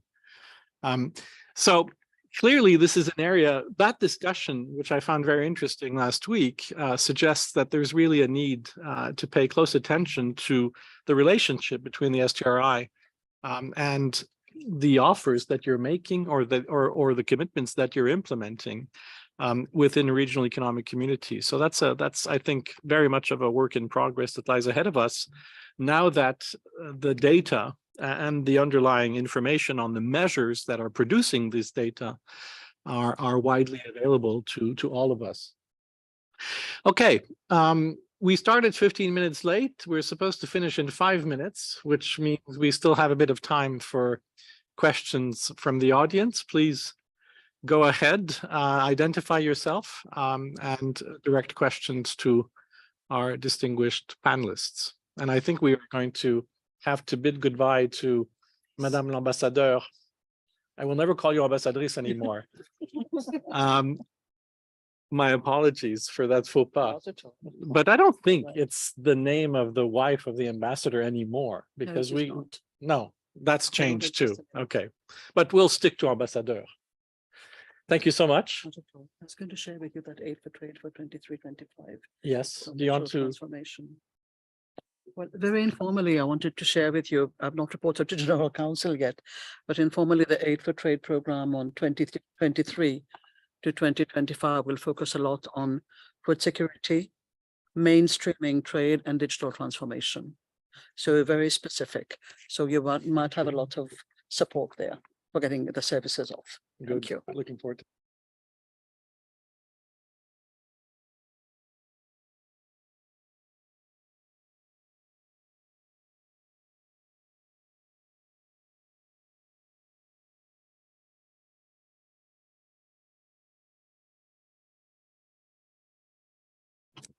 Thank you very much, and thank you very much for all the very interesting and insightful presentations. I have just to follow up on this question about the interaction between regional arrangements and the AFCFTA. I have a question to Viola and Jeffrey probably as well, but maybe the others can also jump in. But Viola and Jeffrey, when you are looking into in the case of the EAC, there is one single offer being put forward by all EAC members to the AFCFTA, if I understood correctly. And then in the case of Viola, in the case of SADC, did you notice, have you done any analysis whether the schedules that these parties are putting forward at the AFCFTA, are they different from the commitments they do have in the region? Are they staging that? Are there any differences or keeping preferences within the schedules of commitments, or are they looking for some other ways of deepening integration? For instance, in the EAC, I noted a lot of regulatory cooperation protocols, etc. So I was wondering in which way parties to these arrangements are looking into preferences and how they between them, but then how they interact with the broader AFCFTA process in terms of actually the commitments that they have put forward. Thank you.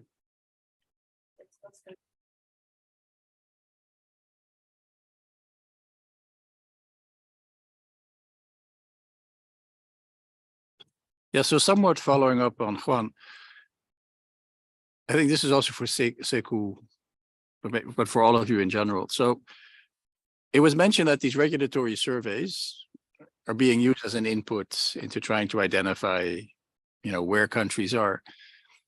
But it was also said that, one of the criteria is non-discrimination. So for me, it was kind of a question is, to what extent do these regulatory surveys, and I assume that means the STRI surveys, so maybe that's a separate question, but to what extent do these surveys actually identify whether policies are applied in a discriminatory manner or not? Because one of the things that strikes me, when we're thinking about regulatory types of commitments, you don't want to discriminate, right? You just want to put in place good regulatory policies, which are non-discriminatory.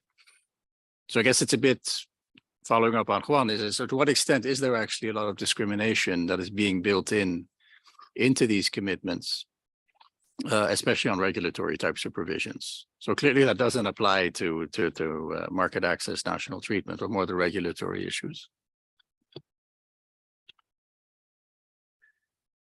But I guess when a regulation becomes discriminatory, it shifts into national treatment or market access.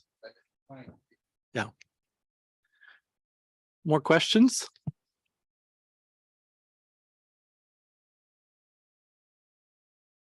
Don't be shy.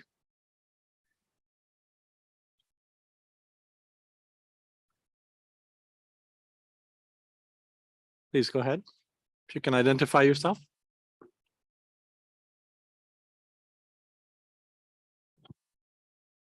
My name is Linda Atieno from Kenya.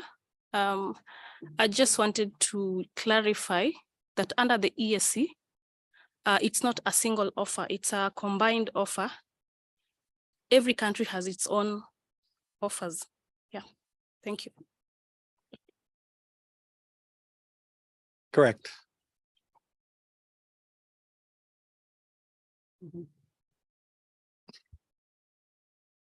No other questions? Yes, please go ahead. Thank you. I'm Marceline, and my question is to Viola. You mentioned that there are some protocols that are yet to enter into force, and yet they're being implemented. I was just wondering how that works. We try to answer this first set of questions, if you will. Viola, you start. Yeah, thank you. I will start with the last question because I think it's easy to remember. And yeah, so like I said, we have two protocols in particular, the ones that are related to trading services that are yet to enter into force. And of course, yes, I did say that some countries are implementing, but then that implementation that they're doing, it's unilateral, like trying to already see that I have undertaken this obligation and now it has entered into force according to their national laws because it has been ratified. So, but you can't, if they now go against what has been agreed in the protocol, you can't enforce it because it's not yet into force. So I would say it's more of like unilateral initiative to start to adhere to those commitments. And it's in particular by those countries that have ratified those protocols, because others have not even signed or ratified. So they can't be asked any question about it. That's what it means. Then the other question was if we have done an assessment of the commitments that member states are taking at the AFCFTA in comparison to the regional commitment. This commitment at the AFCFTA, you should at least appreciate they were recently adopted by the Council of Ministers. But of course, like for SADC, it was, like I said, the protocol entered into force in 2022, and we finalized the schedules of commitment in 2019. So basically, a member state took what they had liberalized under the SADC protocol and added, subtract a little bit to submit to the AFCFTA because they were more or less the same sectors. And therefore, there are not many differences. But one key important thing that we need to notice that the SADC Ministers of Trade, which is the political level, technical level, but political in terms of the sector ministers responsible for trading services, they had already given an instruction that the desire is to deepen commitment at regional level, and then a little bit, like not to say that not deepen, but of course the SADC commitments are expected to be more deeper compared to AFCFTA. So member states were using that, of course, to make sure that you didn't liberalize here at SADC, so we liberalize it here first before you can liberalize at the AFCFTA. And the comparison is expected to be done from now going forward. Yeah, but literally, I would say the commitments are more or less the same, even for those that have developed their national commitment. You can see their national plans, you will see that level of consistency. Jeffrey, would you like to intervene? Okay, I will respond to them, but I'll also give my colleagues out there an opportunity to add on to what I've just said.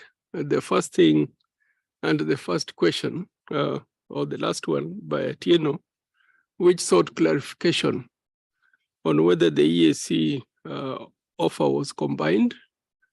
I want to restate again that that was the case, that it was combined offer, and that is because we negotiate on the basis of a common text, which takes on board all the interests and the aspirations of all the EAC partner states.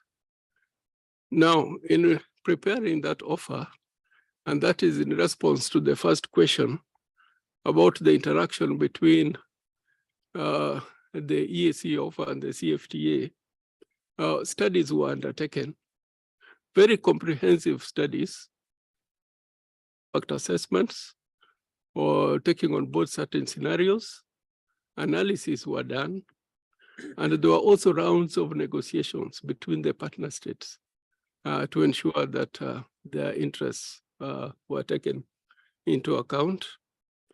And obviously too, the EAC offer was based on the achievements that have also been made at the regional level. I recall that the sectors that were covered in the CFTA were also those which were reflected in the first round of negotiation at the level of the EAC. At the EREC level, there were 7, and there were lesser at the CFTA level. So that is the interaction between the two. But again, I want to give an opportunity to my colleagues to, okay, they don't have anything.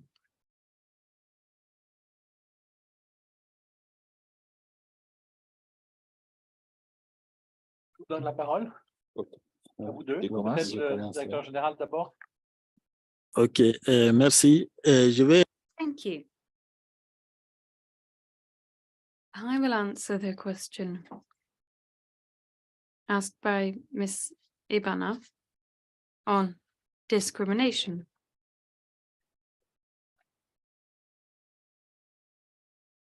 We are currently looking at regional economic communities that are more integrated than the AFCFTA. In ECOWAS, for example, we have regulations for our countries. And in the AFCFTA, we've tried to take this into account. But insofar as integration goes further, we've tried to weigh that up and take into account that aspect of the situation. So if you take sectors such as transport,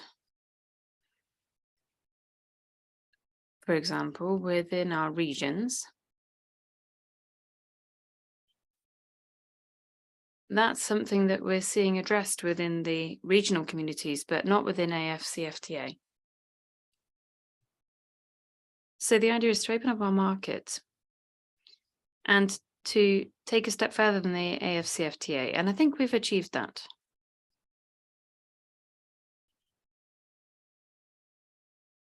The AFCFTA said that it was going to build on the shoulders of the regional economic communities. And I think that we've taken all of these elements into account in order to try and avoid problems. Now, in terms of the surveys, once again, what we see is that there are various aspects, but I don't want to look at this from a discrimination approach. As I said earlier, regulations have been developed by structures with different objectives.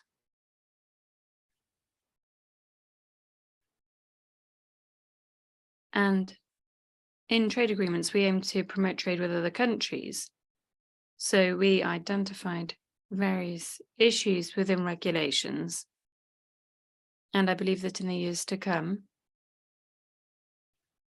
we are going to ensure that structures recognize that we need to remove various barriers in order to really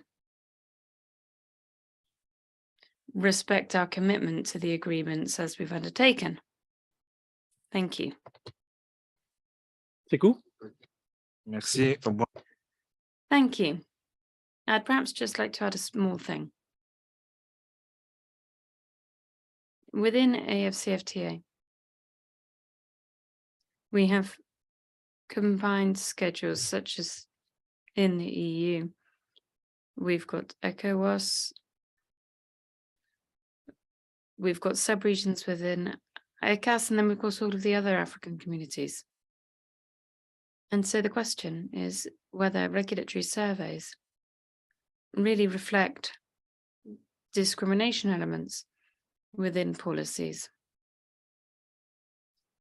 I think there are two scenarios because there are two types of discrimination in trade agreements and within national treatment. There's de jure discrimination and de facto discrimination. For de jure, well, that's explicit. It's in the texts. It's written black on white. So de jure is automatically taken into account. What's more difficult is de facto discrimination because it's not explicit. It's not written in a text, but it can exist. It's not easy to find it. So what we do is we carry out analysis, and in that way we can see if there's de facto discrimination.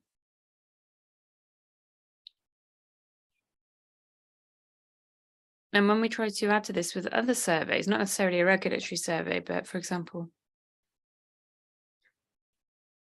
the World Bank looks into services businesses. And they ask them what their opinion is on various issues. And so you can look at the responses from foreign-owned companies and those that are owned by nationals, and you see if there are any significant discrepancies. And that's how you can show that there's de facto discrimination, but it's more difficult. And even though it might well exist, countries don't admit to it very often. Often you see that within exporting countries, but not very often within importing countries. So to face up to this kind of de facto discrimination, you need to have regulatory disciplines in terms of the behavior of the regulatory authority.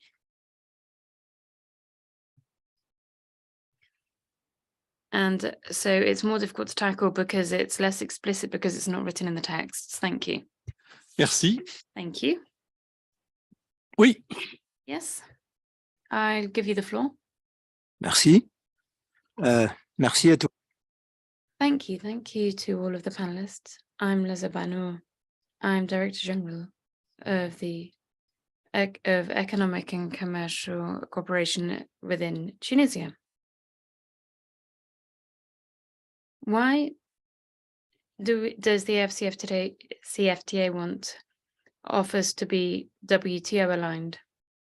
In the case of my country, we made our offer based on WTO rules, but we have other challenges, for example, with the European Union. And if we liberalize more, then we need to see what we're going to do with the EU. But within the African Union, the issue is that services are very heterogeneous in terms of regulation and then in terms of regulatory authorities within the sectors. And so this makes the exercise very difficult for various countries. From where I'm sitting, what I propose is that we can choose a few pilot sectors in order to harmonize regulation and accelerate. And in that way, we can use this as a kind of train that will pull the other sectors along with it. We are lucky, as the ambassador said, within various services sectors, in that we can create a great deal of employment, a lot of wealth, and to stem poverty. And happily for our European neighbors, we will also start to manage migratory flows. I saw the report on migration due to climate change today, and that's very frightening for all countries around the world. So we need to act. And when we say act, what we need to do is we need to focus on sectors that can create wealth and employment, and above all, can harmonize regulation. Those who have gone beyond WTO and WTO plus to WTO plus plus in order to have a sector spearheaded approach, which the other sectors can then follow. Thank you. Merci. Thank you very much. Any other questions or comments?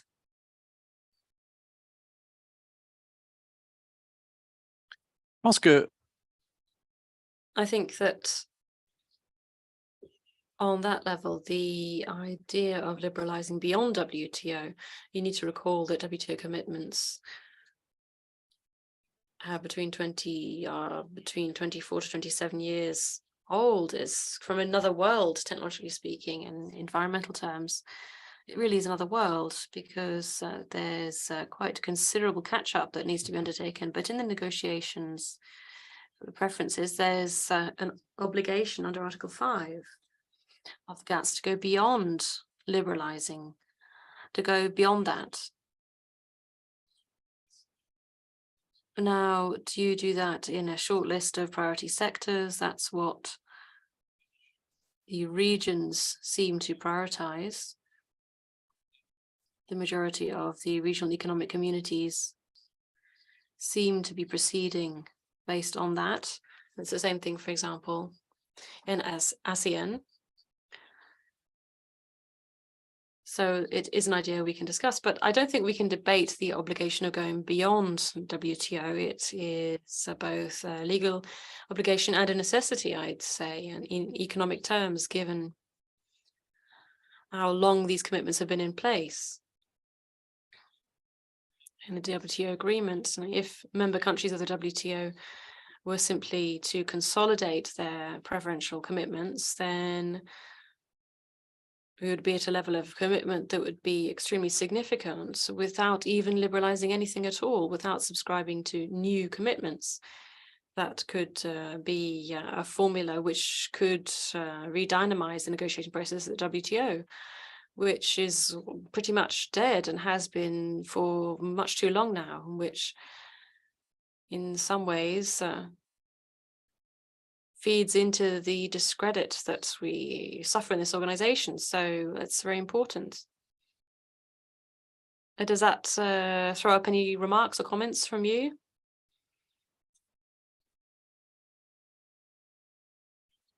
Roberto.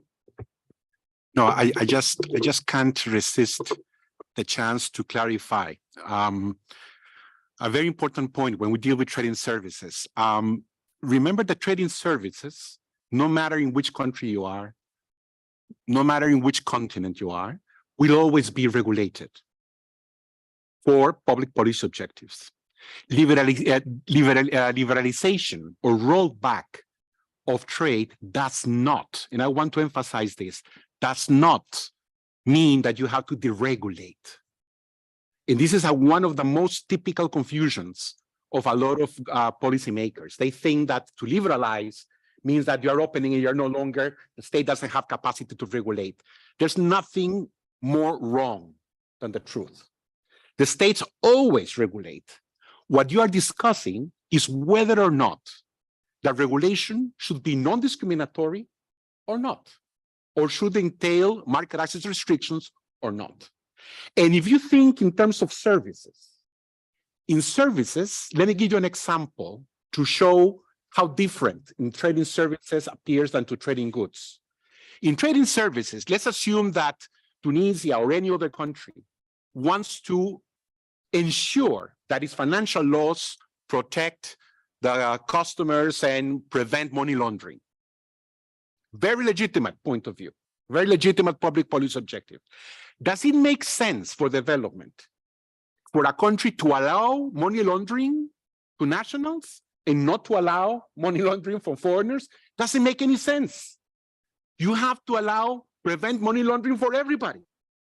If you are trying to pursue protection of the environment, does it make sense that on nationality or sovereignty grounds, I will allow my national services provider to pollute, but I will not allow the foreigners to pollute? No, no one should pollute. I mentioned this because as in the morning we were saying, trading services is different from trading goods. And it's not about tariffs. We're not talking about tariffs, we're talking about regulations. And therefore, I think it's extremely important for all negotiators to understand this extremely fundamental conceptual distinction. Because if you want actually to protect public policy objectives, the majority of the cases, you have to be non-discriminatory. You must. The only reason why you may want to discriminate on the basis of nationality is because political economic considerations, because you want to restrict only nationals to provide a service versus another one. That's the only reason. Mind you, and with this I will finish, think about services. Contrary to goods, the majority of the services that are more important today are the high-tech and business services that are key for competitiveness. So think about development. If I'm an African country, do I want my private sector, my own African private sector, to be able to compete and build regional value chains and build global value chains? Do I want the producer of oil, the producer of agribusiness, or the producer of fruits or whatever, have access to good services to enable them to compete somewhere else? Yes. Do you want most of the services also would be done through commercial presence? Why is this important? Because commercial presence will generate jobs in your country. Who will be the ones that will be hired? Nationals. Who will receive better payment? Nationals. Why do you care that multinational corporations give better payments to your own nationals? Actually, as a Costa Rican, I celebrate it. Today in my country, in Costa Rica, we administer a lot of multinationals from Canada to Patagonia. Costa Ricans are managing a lot of operations from Procter & Gamble, of Intel, or whatever. Do I care as a public policy objective that these are multinationals that are foreigners, and are they competing with my local private sector? No. Costa Rica doesn't have an Intel. Costa Rica doesn't have a Procter & Gamble. We want the technology, and they come, invest, give the jobs, and not only that, they train them. So I have skills development. That's how my country evolved from producing 75% of our exports were coffee and bananas as early as 1996. And today our main exports are services and are ICT services and medical devices and advanced technology. So this is very important. When we say in the morning, let's think out of the box, because the traditional way of thinking on trade in tangible goods doesn't apply to services. And your duty as policymakers in Africa is to make Africans live better. Sorry to be so passionate, but I come from a developing country as well. And guess what? Africa is the one that is losing the train. The regional value chains and the global value chains are happening in East Asia, are happening in all the parts of the world, but in Africa, that's why you want the Africa Continental FTA. So it's very important for you to have all these concepts clear to avoid actually shooting yourself in your feet.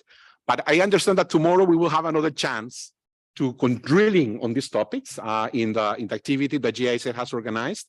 But I couldn't resist, because every time it's very typical that policymakers, when you talk about liberalization, they feel defensive. And I can understand why, because in the logic of trading goods, right, intangible things, if when you open the market, it means that someone else will take the market. In services, it might happen, but that's not necessarily the point. Because actually this morning we saw that the restrictions that stay in Africa are related to the size of the market, not related to the GDP per capita, which means is that you are having interest groups that are benefiting from having more expensive services in your countries, not necessarily the rest of the manufacturing or agricultural sector. So, sorry, the chair, I couldn't resist the opportunity to make this provocative point to make all us think out of the box. Sorry, thank you. Comandante, I appreciate the passion. Latinos, they have it. And here's another Latino, Marie-André. Merci Pierre. Alors Marie-André Lévesque, I'm Marie-André Lévesque from the services section in the Canadian Commission. I just wanted to come back a little bit to your comment, Pierre, in terms of the importance of updating the rules. I just wanted also to draw attention to another initiative that we currently have at the WTO, which is the Joint Declaration on Domestic Regulation, which is essential for services when we talk about goods and non-tariff barriers. I think that domestic regulation is also very important if we really want to be able to benefit fully from the advantages of all liberalization services. We also need to look at the way in which we provide authorizations in terms of services. And we're really talking about increasing transparency and predictability. And then just to conclude, it really was very interesting. A few years ago, we had a session within the Council on Trade and Services on LDCs, and one of the conclusions was the recognition of the fact that in order to encourage this internally, then you really need to focus on domestic regulation for services. So in this initiative there, we had Mauritius and Niger. So I think there are even more African members who could benefit. And we have also seen studies, including OECD studies, showing the importance of that. But I know we're coming to the end of the session, so I just wanted to mention that briefly. Thank you very much, Marie-Andre. That's very relevant indeed to remind us of the importance of these disciplines, whose vocation was on an MFN basis, but of course, has extended to negotiations. And it's a paradox that only 2 African countries have signed that agreement. Whilst, if we're honest for 1 second, the deficits of governance in regulatory terms and the shortcomings in terms of regulation and the lack of capacity is often extremely high on the African continent. And that's exactly why it's so important to have a tool like that would allow you to import good governance principles. So it's a little bit of a paradox that is regrettable, unfortunately. I'd like to conclude on that note, perhaps just to touch on what my colleague Roberto said, and I'll say this in English. Regulation is not a right that is conferred by trade agreements. It is a sovereign duty in the presence of market failure, with a view to achieving important social objectives. It's a sovereign duty. Trade agreements do not question why countries regulate. They may, à la marge, question how you achieve public policy objective, and certainly encourage countries to do that in a manner that reduces possibly adverse effects on trade and investment, but that's about it. And so the notion that indeed engaging in trade agreements and services is an exercise in regulatory dismantling is simply wrong. I stop there. And we shift to the conclusion of this session. But I would ask you first, you wanted to say something? Yes. Very briefly. Bueno, rapidement, c'était par rapport à It was just with regard to the question on services regulation.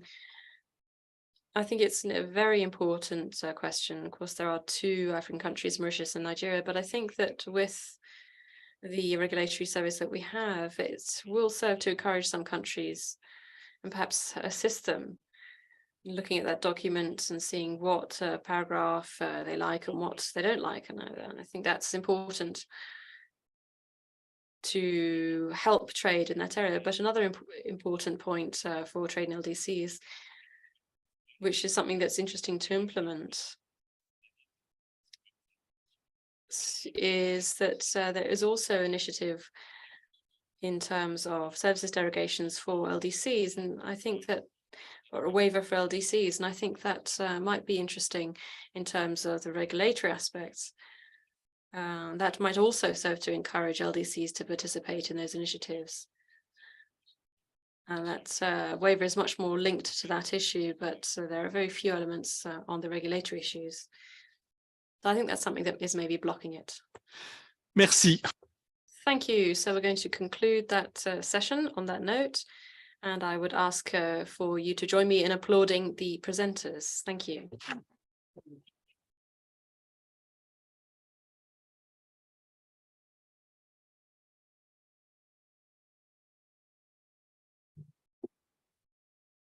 Yes.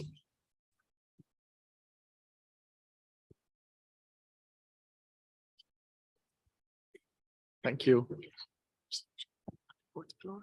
4th floor, so I have to inform people. Yes. Everybody is invited. Follow us. 4th floor. Yeah, it's on the 4th floor terrace where the old cafeteria used to be. Okay. It's really cold up there, but it was the only place. Okay.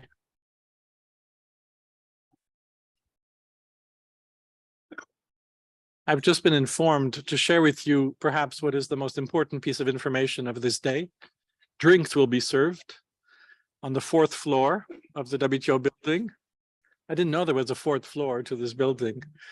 So you'll just have to follow whoever it is that guides us to a cold drink after this this very rich day of discussions. Charlene, do you want to have a first word, and then I shall conclude after you. Okay. Or not. That's fine. Okay.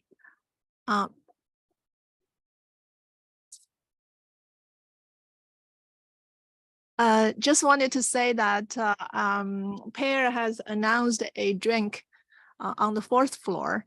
But if you passes by this atrium, you see another reception, so don't get a mistake. So we will expecting you on the 4th floor. But it depends if the food is better. Actually, I'm sorry to come to the conclusion session because I think the discussions are so lively and informative and enlightening. So I hope that we will have the time to continue the discussion when we are having our drinks. Yeah, I will go first. Is that okay? Fine, please, my guest. Okay. Thank you very much, Pear. Before I start, and I would like to acknowledge, and if you have noticed that we have 35 African colleagues participating in our conference today because they are here for the training tomorrow. So it's very good to have you here in WTO. I just wanted to say that we have achieved our intended goal in a one-day meeting. We have all benefited from the conference. We have about 80 people, I guess, still now in the room. And I understand we have 150 people online. This shows the interest and support to the subject. I just wanted to also to quote DDG Gonzalez this morning that we have filled our saddlebags and with some important takeaways. As discussions are so rich and findings are so enlightening, it is hard to capture them in full, but I will try. Please bear with me if I run over run over 15 minutes. As many observed, globally, trading services is currently a fast-growing segment of trade. Trading services offers significant opportunities for developing countries, including those in Africa, to diversify their production and trade structures, making them more dynamic and resilient to external shocks, and be able to take advantage of digital transformation. Our conference today is taking place at a time when we have been witnessing and recognize the vitality and the dynamism of trade and investment in the African continent. The conference also showcased how close international collaboration can facilitate and support the African countries' own efforts in embarking on national and regional economic regulatory reforms to develop efficient and competitive services sectors, which will be vital for the continent's development in the coming years. Just now, we have heard brilliant stories of national, regional, and continental experiences, which is really, really enlightening and informative and educational. At the same time, throughout the day, we were reminded that compared to trading goods, trading services continues to be less understood and underestimated by traditional statistics.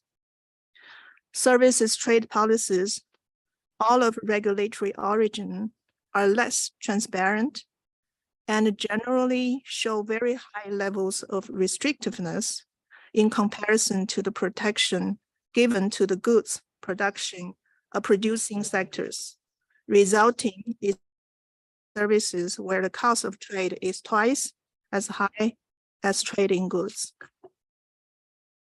Transparency and facilitation, therefore, are key when countries continue to build business-friendly climate and reduce barriers to and the costs of trade and investment.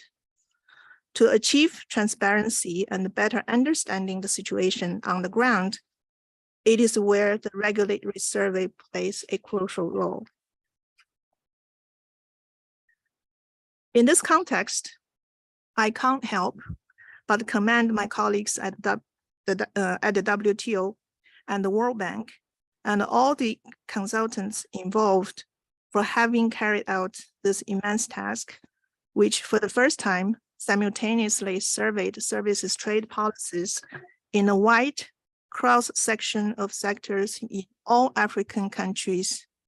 This is truly a milestone and commendable.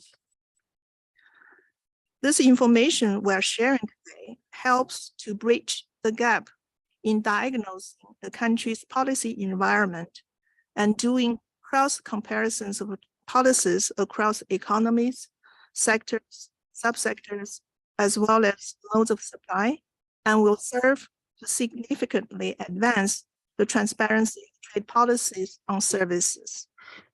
It will also allow all countries surveyed to tackle the complex negotiations on services supported by a solid information base.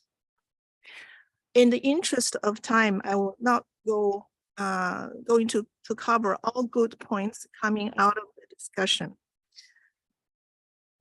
However, at this stage, I'd also like to add two more observations I heard from the speakers. First, the complex and vast surveys of policies and regulations cannot be carried out without the participation and support of all national stakeholders. This support is indispensable to achieve a high degree of relevance of this exercise.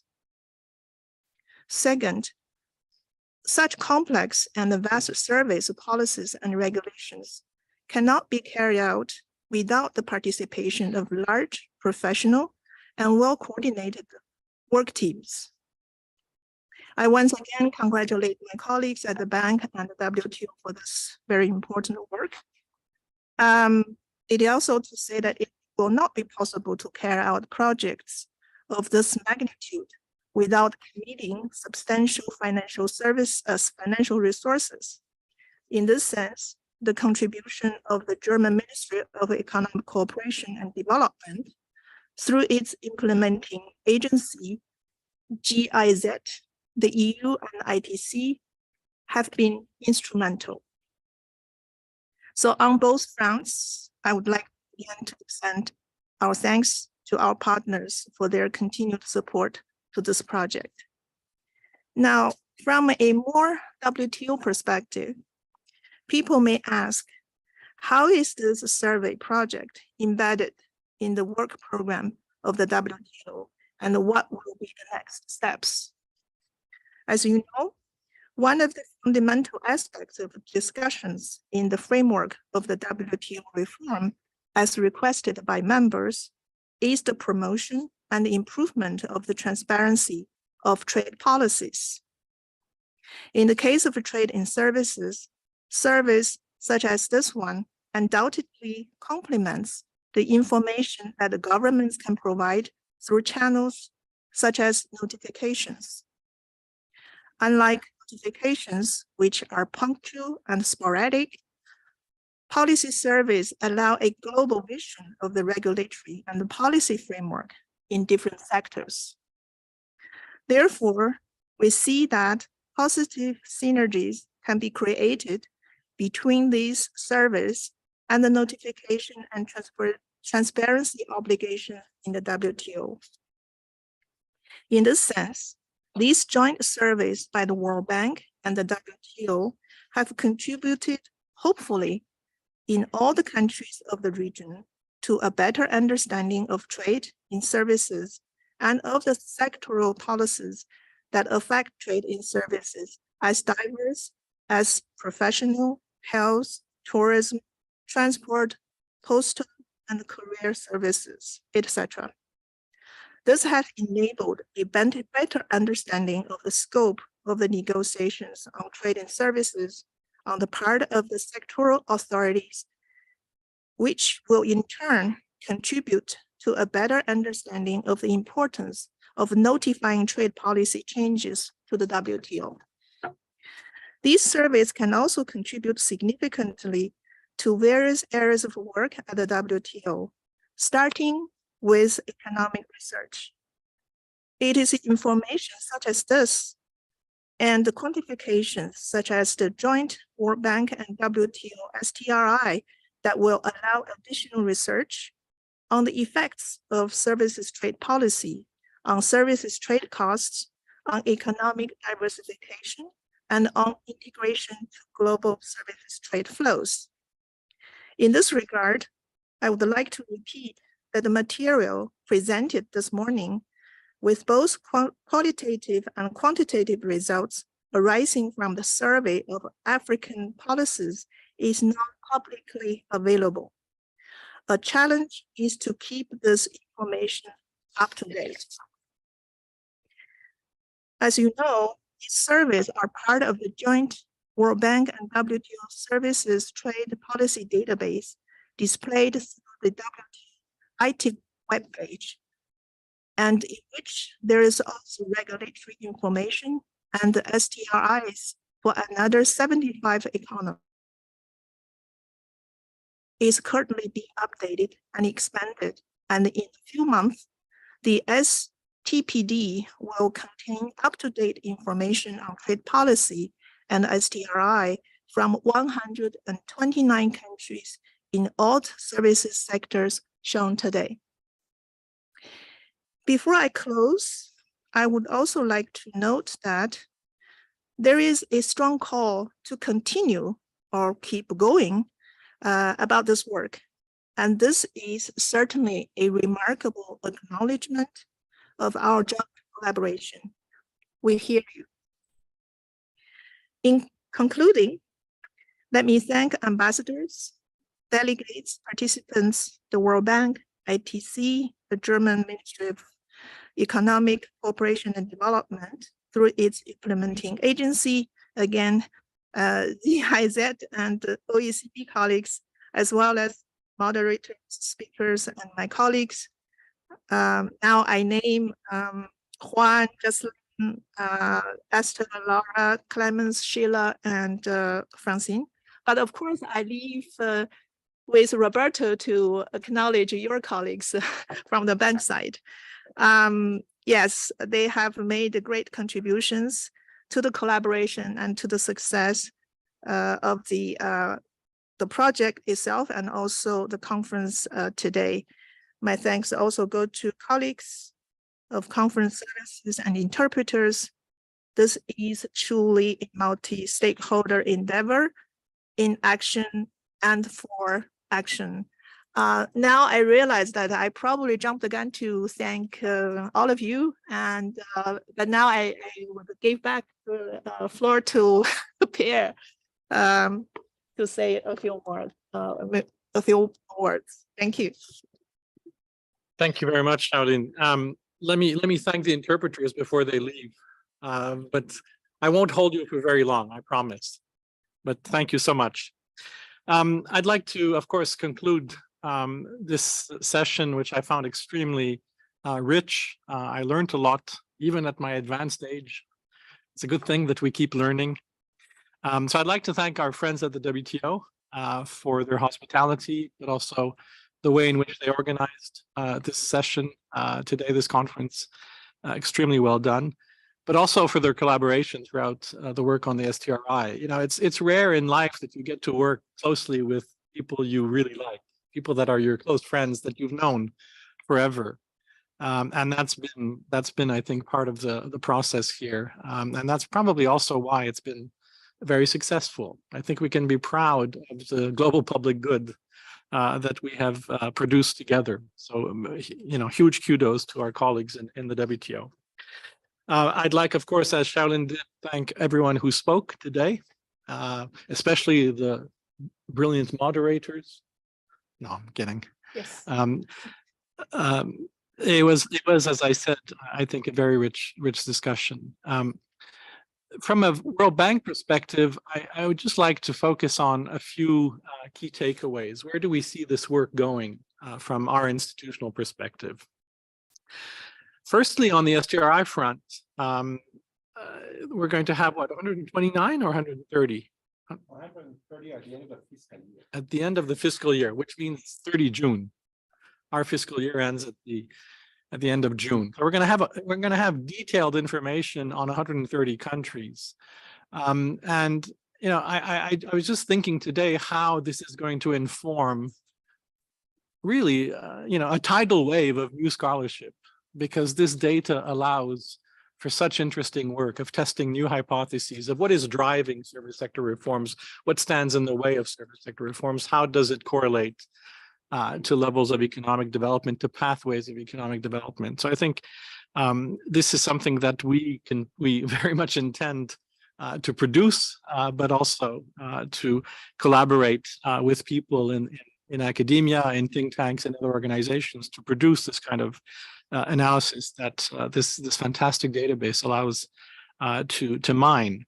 Now, from a World Bank perspective, a lot of the future work is going to be rooted in our operations. This information is going to inform how we engage at the country level in helping countries conduct service sector reforms, in helping them translate unilateral reforms into negotiated outcomes, into legally binding commitments where that is feasible.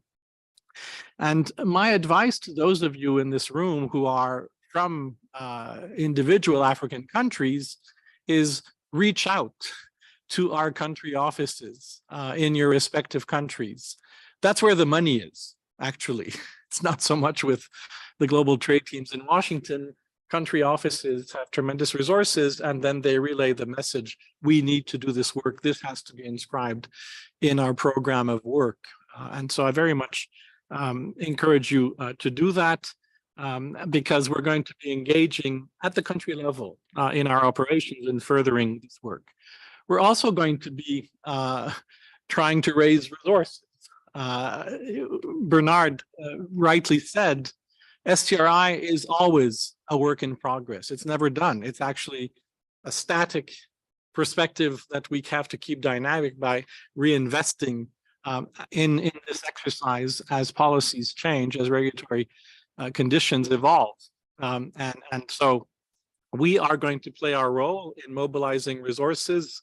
Roberto is going to be drafting a concept note very shortly that will be the basis for a request to our trust funds to actually pursue investments in this area. My hope is that the Director General of the WTO, who probably has the biggest, baddest Rolodex in the world, can also tap into perhaps some friends on Wall Street. I was reading on the weekend in the Financial Times that the head of one of the largest private equity funds in the world earned, it's obscene, $1.3 billion in 2022. In a year where financial markets crashed, he made $1.3 billion. So hopefully we can tap into some of that money, shame him into providing some resources to the production of the global public good. That would be a fantastic achievement if we can do that. Second thing I want to mention, beyond the fact that we will be committing to generating additional resources, both globally, but also at the country level, is I think in terms of operations, we need to really start mining this information and try to understand. I think the main thing we want to do in our work is to try to understand what drives, what underpins, what explains the gap between what countries do and what countries commit to in trade agreements, and to try to assure perhaps lesser distance between those two things. And, you know, that's going to become more and more important, I think, as agreements feature elements that we discussed today, elements of standstill, elements of rollback, and so on. So how do you actually ensure a greater compatibility between how and why you regulate at the domestic level and how you negotiate internationally with your trading partners? And so in terms of concrete work, I think I can point to just a few areas using the resources that we hope to mobilize in the coming years, and continuing, of course, this very rich collaboration with the WTO and with other organizations, the OECD, for example, on digital issues and so on.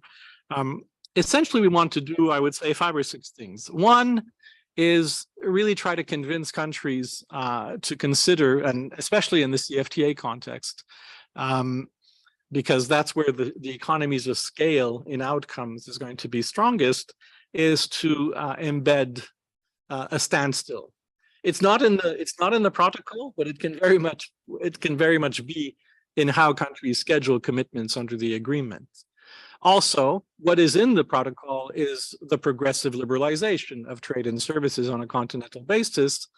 Rollback, how can we make that an effective mechanism? How can we operationalize that objective? Focusing on specific sectors, focusing on negotiated bargains, using the STRI to show across countries, across sectors, across modes, that there are actually negotiating bargains to be had, negotiating formulas to be followed to perhaps speed up the pace of market opening, with a view to harnessing the full power of the service economy for development. The third thing we're going to try to do, and I think, again, it came out very vividly in this morning's discussion, is to say, how do we ensure that the linkages between services and the rest of the economy are fully harnessed? In other words, how can we sensitize countries to the degree to which what they do in services has economy-wide consequences and can boost competitiveness and export performance in sectors like agriculture, like mining, like manufacturing, and so on. And so those GBC links and that intermediation function of services, I think, has just been boosted. Recognition of that role has been boosted tremendously by the information that the STRI exercise has allowed us to gather. I think we, at the bank, we also need to, in engaging with you on reforms and on reform paths and on sequencing strategies and implementation roadmaps, I think we need to be a bit more sensitive to political economy than we often are, and not come with ready-made formulas, but understand what are the obstacles rooted in political economy at the national level, obstacles to reform, obstacles to liberalization. And I think, once again, if you use the information that is embedded in the audits that underpins the STRI, you can begin very quickly to identify where the vested interests lie, what form they take, and whether or not it is conceivable to even think of overcoming these obstacles, that political resistance to change.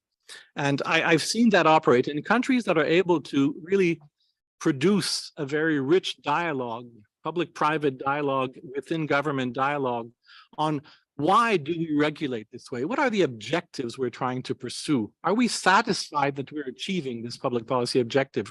Whose interests are we protecting? And what is the cost of that protection?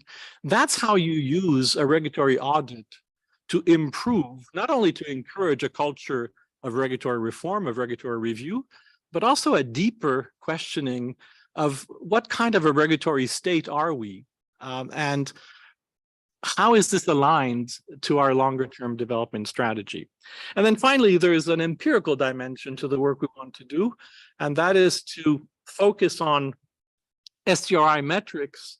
I think Roberto mentioned that this morning, or perhaps it was Ingo, to try to move us in the direction of having ad valorem equivalence of policy measures that will feed into perhaps more refined models, allowing us to gauge some of the distributional consequences of market opening scenarios, impacts on trade, impacts on FDI, impacts on incomes and wages, and so on. And we think that transforming the indices that we have produced with all their limitations and weaknesses and approximations and so on, none of this is perfect, of course, but it provides a very important input to the kinds of economic models that have been so far rather deficient on the services side. And in the absence of proper modeling, in the absence of a capacity to predict with a greater degree of confidence what the impact of policy choices and services will be, countries have tended to be rather cautious in making commitments. And so it is possible, we think, for the STRI to actually induce a higher degree of comfort in policy changes that embrace the contribution of services to economic development. That's all I had to say. I thank you all for being here all day, for the many questions you directed to the panels that spoke to you. And now all we have to do is to say thank you and drink.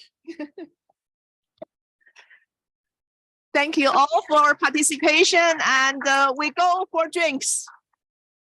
Thank you.